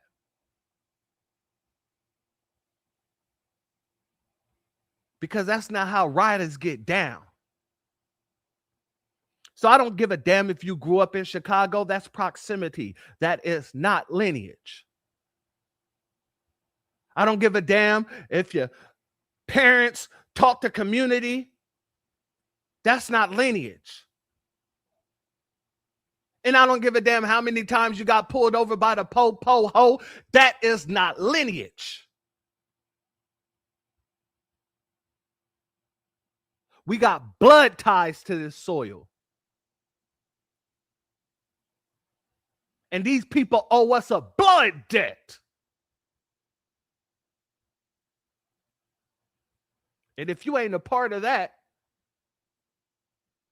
well, nigga, you just another person who wants to be a part of the squad who can't get into the club. You've been tap dancing all this damn time, pandering all this damn time, and you still wasn't able to get through the front doors. You only made it to the lobby. Then you showed your ass thinking you was in and got kicked out the lobby, and now you're mad.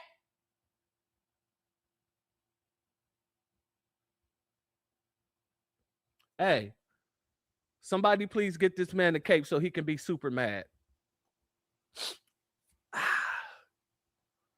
The way he got his hand up, he reminds me of Damon Wayans when he used to play Handicap Man. Y'all remember that?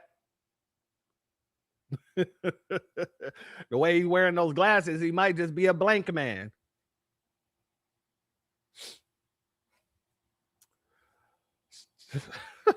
Let's continue.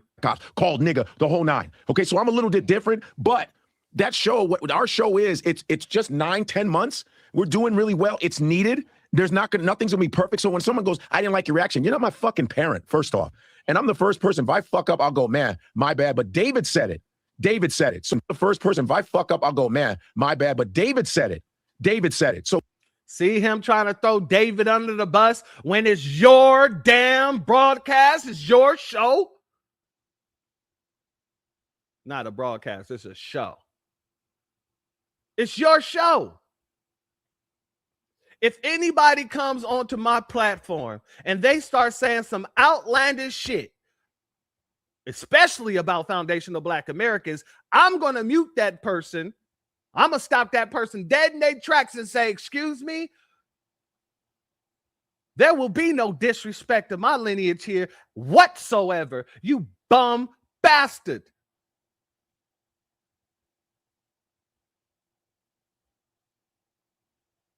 But he didn't do that because it wasn't none of his concern.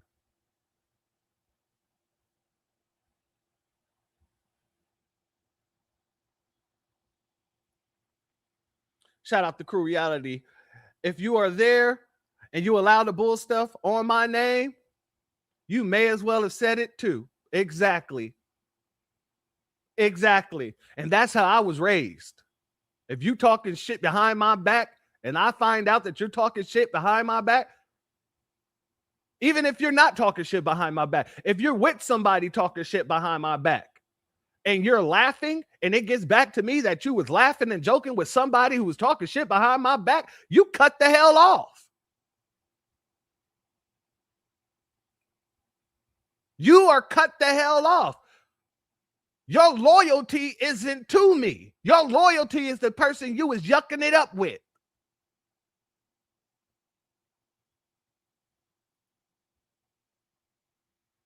To villainize me is bullshit. That's black shit, just trying to have something to bitch about. That's black shit, just trying to have something to bitch about? Excuse me? Excuse me. No, black shit is standing on business, no matter who the hell it is, no matter who the hell says it or does it. That's what black shit is. Black shit is standing where we are and fighting each and every one of you bastards who think that they can just disrespect us on the land that our ancestors not only accumulated, but built to the sky. Made the #1 country around the world, the #1 first world country around the world. And you think you can come here and disrespect us? You got the gang messed up.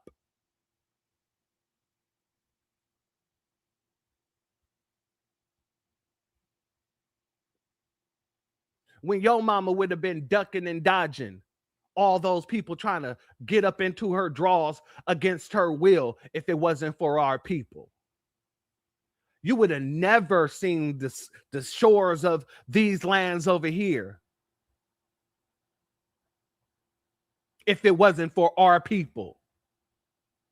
And when I say our people, you're excluded from that because you're not our people.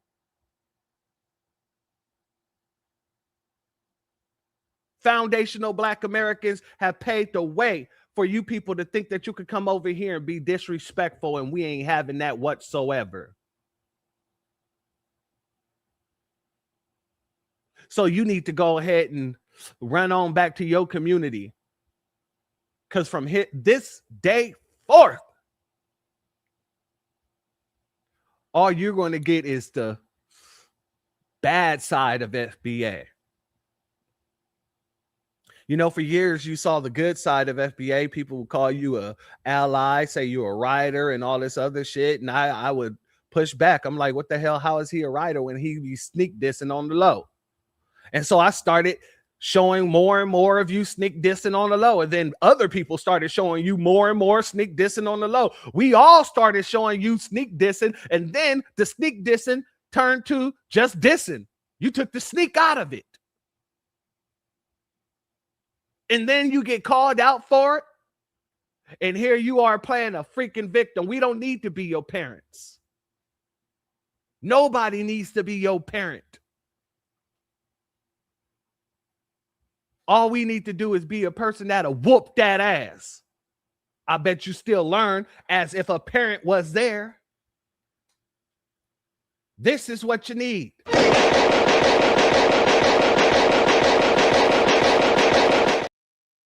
A little tether get right.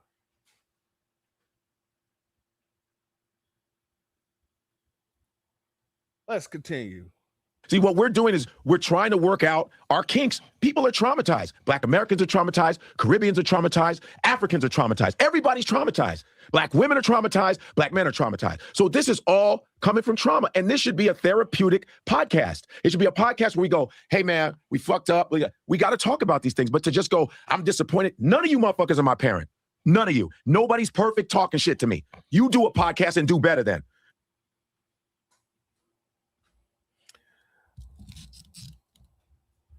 None of us are your parents, but we're all doing better than you. You know why? Because we're doing what we're doing in our homeland. You over here with us in the house we built, trying to disrespect us and say nobody can tell you nothing.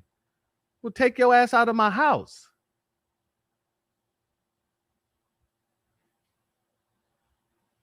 Take your ass out of my house, because as long as you in my house, this is what you're going to get.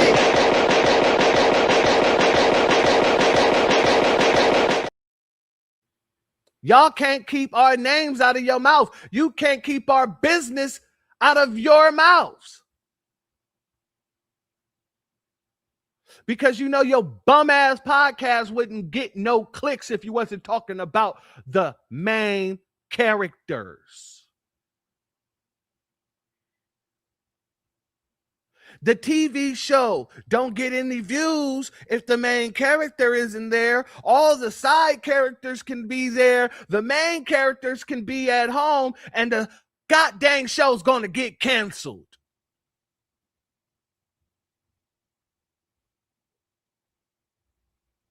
So you need to talk about us. You need to cause some sort of friction so that your podcast can get some sort of views. And this is why, family, I stopped going to YouTube to give their podcast plays if I can help it. Anybody that I critique. If I can find your a clip of what you said without having to go to your YouTube page so you don't get those views, that's what I'm going to do. That's what I did here. That's what I did with a couple of other ones too. That 154 bull crap don't get no spins on my tube.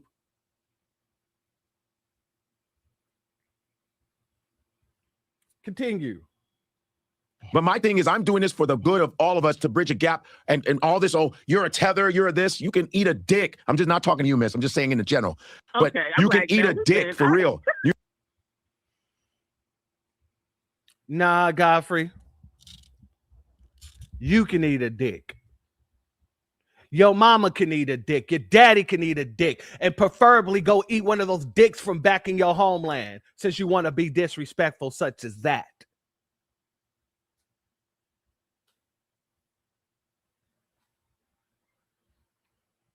To sit here and tell the people who opened their arms and was just so loving and accepting to you and let you just partake in our culture and allowed you to make money off of our culture, for your stupid ass to sit here and tell us to go eat a dick because you did something wrong? You's a bitch ass nigga. All right, Granny, I'm done. I'm done with the cursing, okay? But that's what you are. You're a hoe. You're a slut, an attention-seeking whore.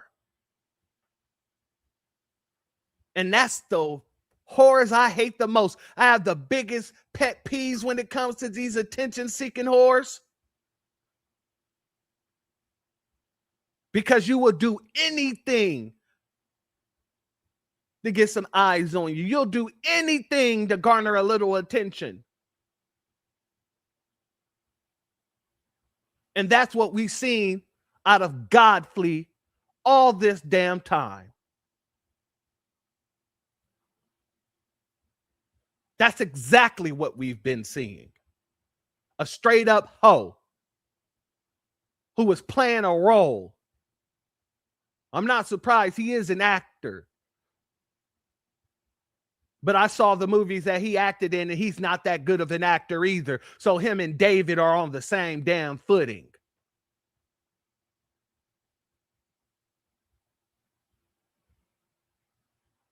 Especially when he's trying to put on the Black American accent. Yo, son, your dookie's hella loud, son.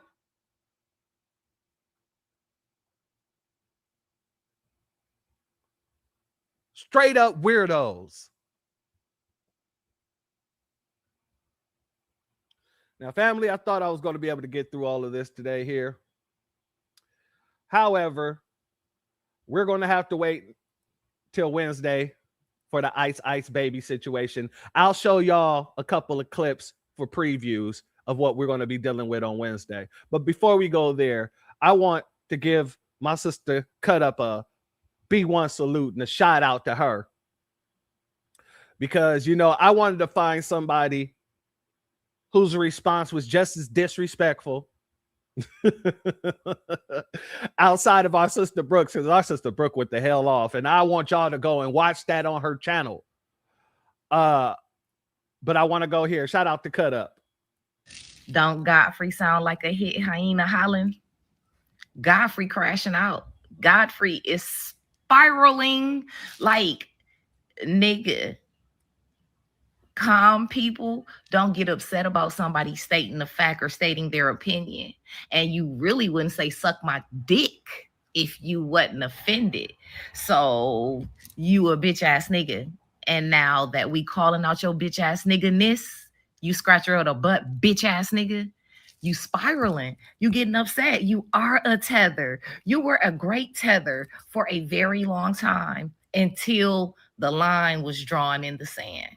Now that the line is drawn in the sand, you feel some type of way, nigga. We don't give a fuck that you was raised in Chicago in the hood or wherever the fuck you were raised, nigga. Your parents are fleers.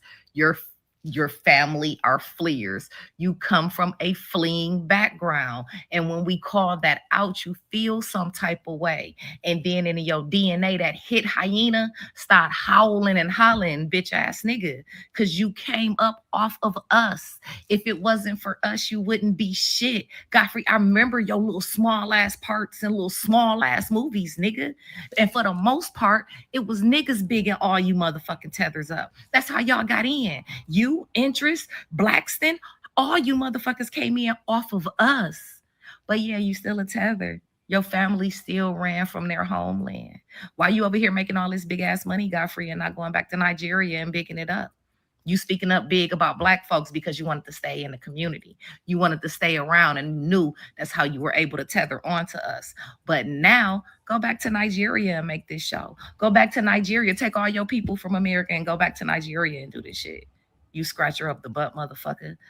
hollering, and howling like a hurt hyena. Don't go. Shout out to Sister Cut Up. Like I said, I love the way she broke it down, and then I said I wasn't gonna cuss no more, so I'm not gonna repeat it. But yeah, he's upset. He's hollering. Hit dogs will holler. They say if it don't apply, let it fly. This man knew it applied and he couldn't let nothing fly. That man had to sit there and not only throw David under the bus, but kind of take up for him at the same damn time. Shout out to my good brother Project Leroy, as well as my sister FBA Queen in the building. And thank you for your super chat. Your donation is blessed tenfold. And I appreciate your contribution as always, my warrior sister. Keep up the pressure on these tethers. Oh, absolutely. And like I said, tomorrow we're going to be dropping for the Patreons. It is going to be on Patreon only. My breakdown of the situation with India Ari and the Young Miami situation and Trick Daddy's little plump, big old beluga looking self. Looking like a wildebeest. Anyway, we'll talk about that on Patreon tomorrow. And then also we got some members only videos coming tomorrow as well. Well, members first videos coming to you guys tomorrow as well. Family, let's go over here because I want to show you just a couple of things we're going to be talking about on Wednesday. There's some things happening all around the United States. All over these United States of America. Let me go ahead and pull this up. Give me 1 second, family. Let me pull this down here. I got about a good 5 minutes or so before I got to leave for work. So let's go here. 1 second. Oh, it did not switch.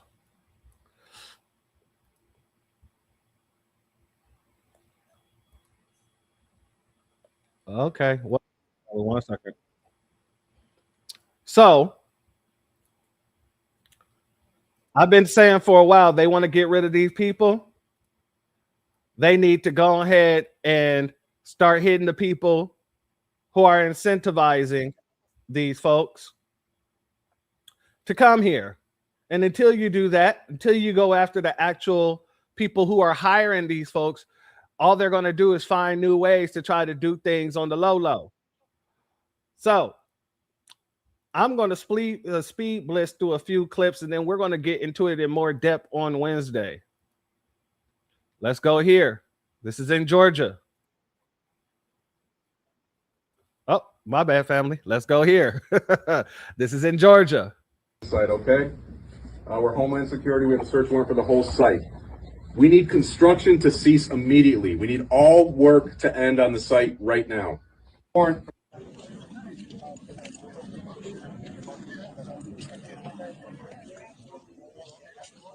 Oh, it looks like they've been listening to us, family.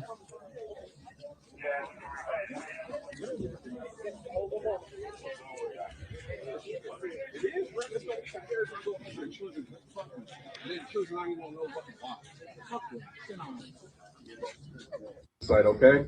That's one. Here's another one.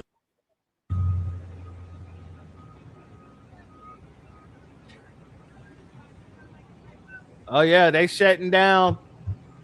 Look at how many of them they grabbing up, yo.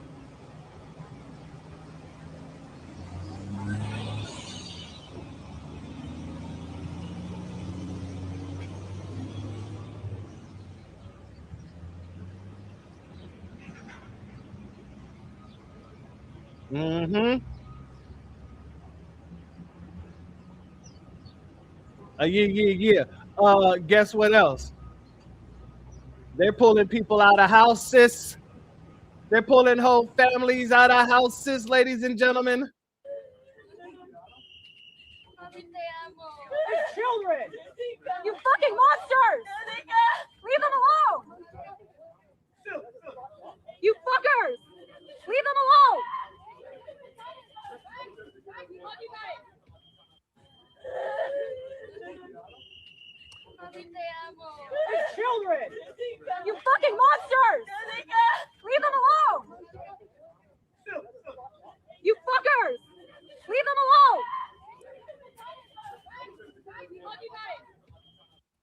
I don't see why anybody's out there so turned up about this situation. They didn't want people to be separated from their families, and Tom Homan said, well, don't worry, we'll make sure that their families go with them. And now you're seeing the families actually being taken together. I mean, I don't see why people are so upset. Let me play this again. They're children! You fucking monsters! Leave them alone! You fuckers! Leave them alone!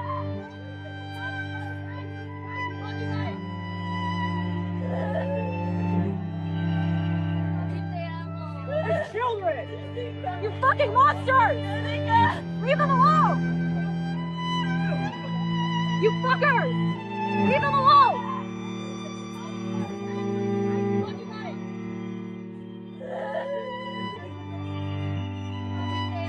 They're children! You fucking monsters! Leave them alone! You fuckers! Leave them alone!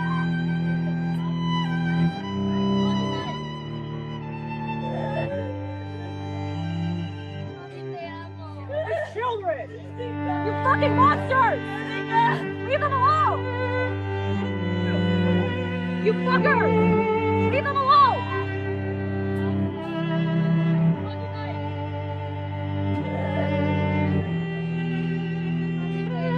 They're children!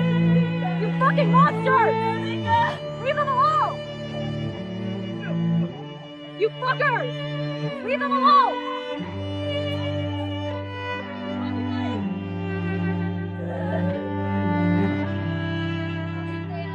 They're children! You fucking monsters! Leave them alone! You fuckers! Leave them alone!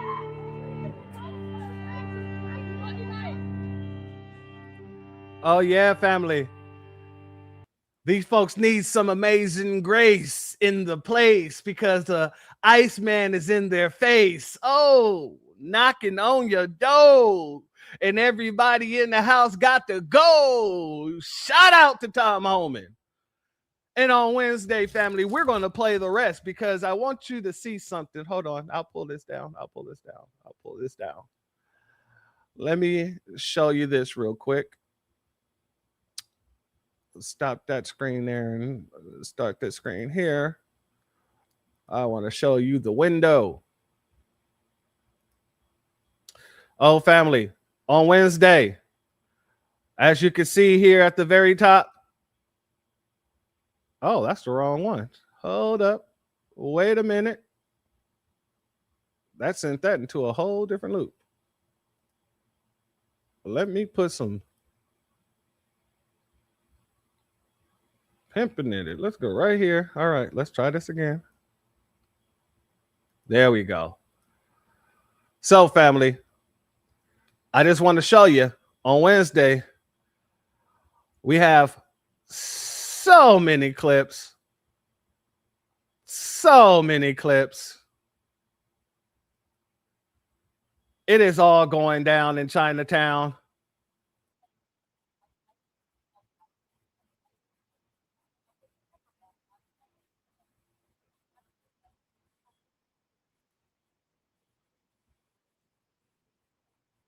You are. And on Wednesday, we'll talk about it, family. But with that being said, family, I hope you enjoyed the broadcast. If you are not subscribed, go and hit that subscribe button along with the notification bell so you can be notified whenever videos like this drop. Please make sure you hitting that hype and share button so we can beat up the algorithm. Make sure we get this message out to the ears that need to hear. And if you have not done so yet, please click the link in the description, go to change.org and put your signature on the petition for reparations, as well as hitting the other link, joining the Telegram group to help circumvent the shadow banning that PukeTube has been doing. So every broadcast that I do, if a notification don't go out on YouTube, then I send the notifications through the Telegram group. So please make sure you join it in case.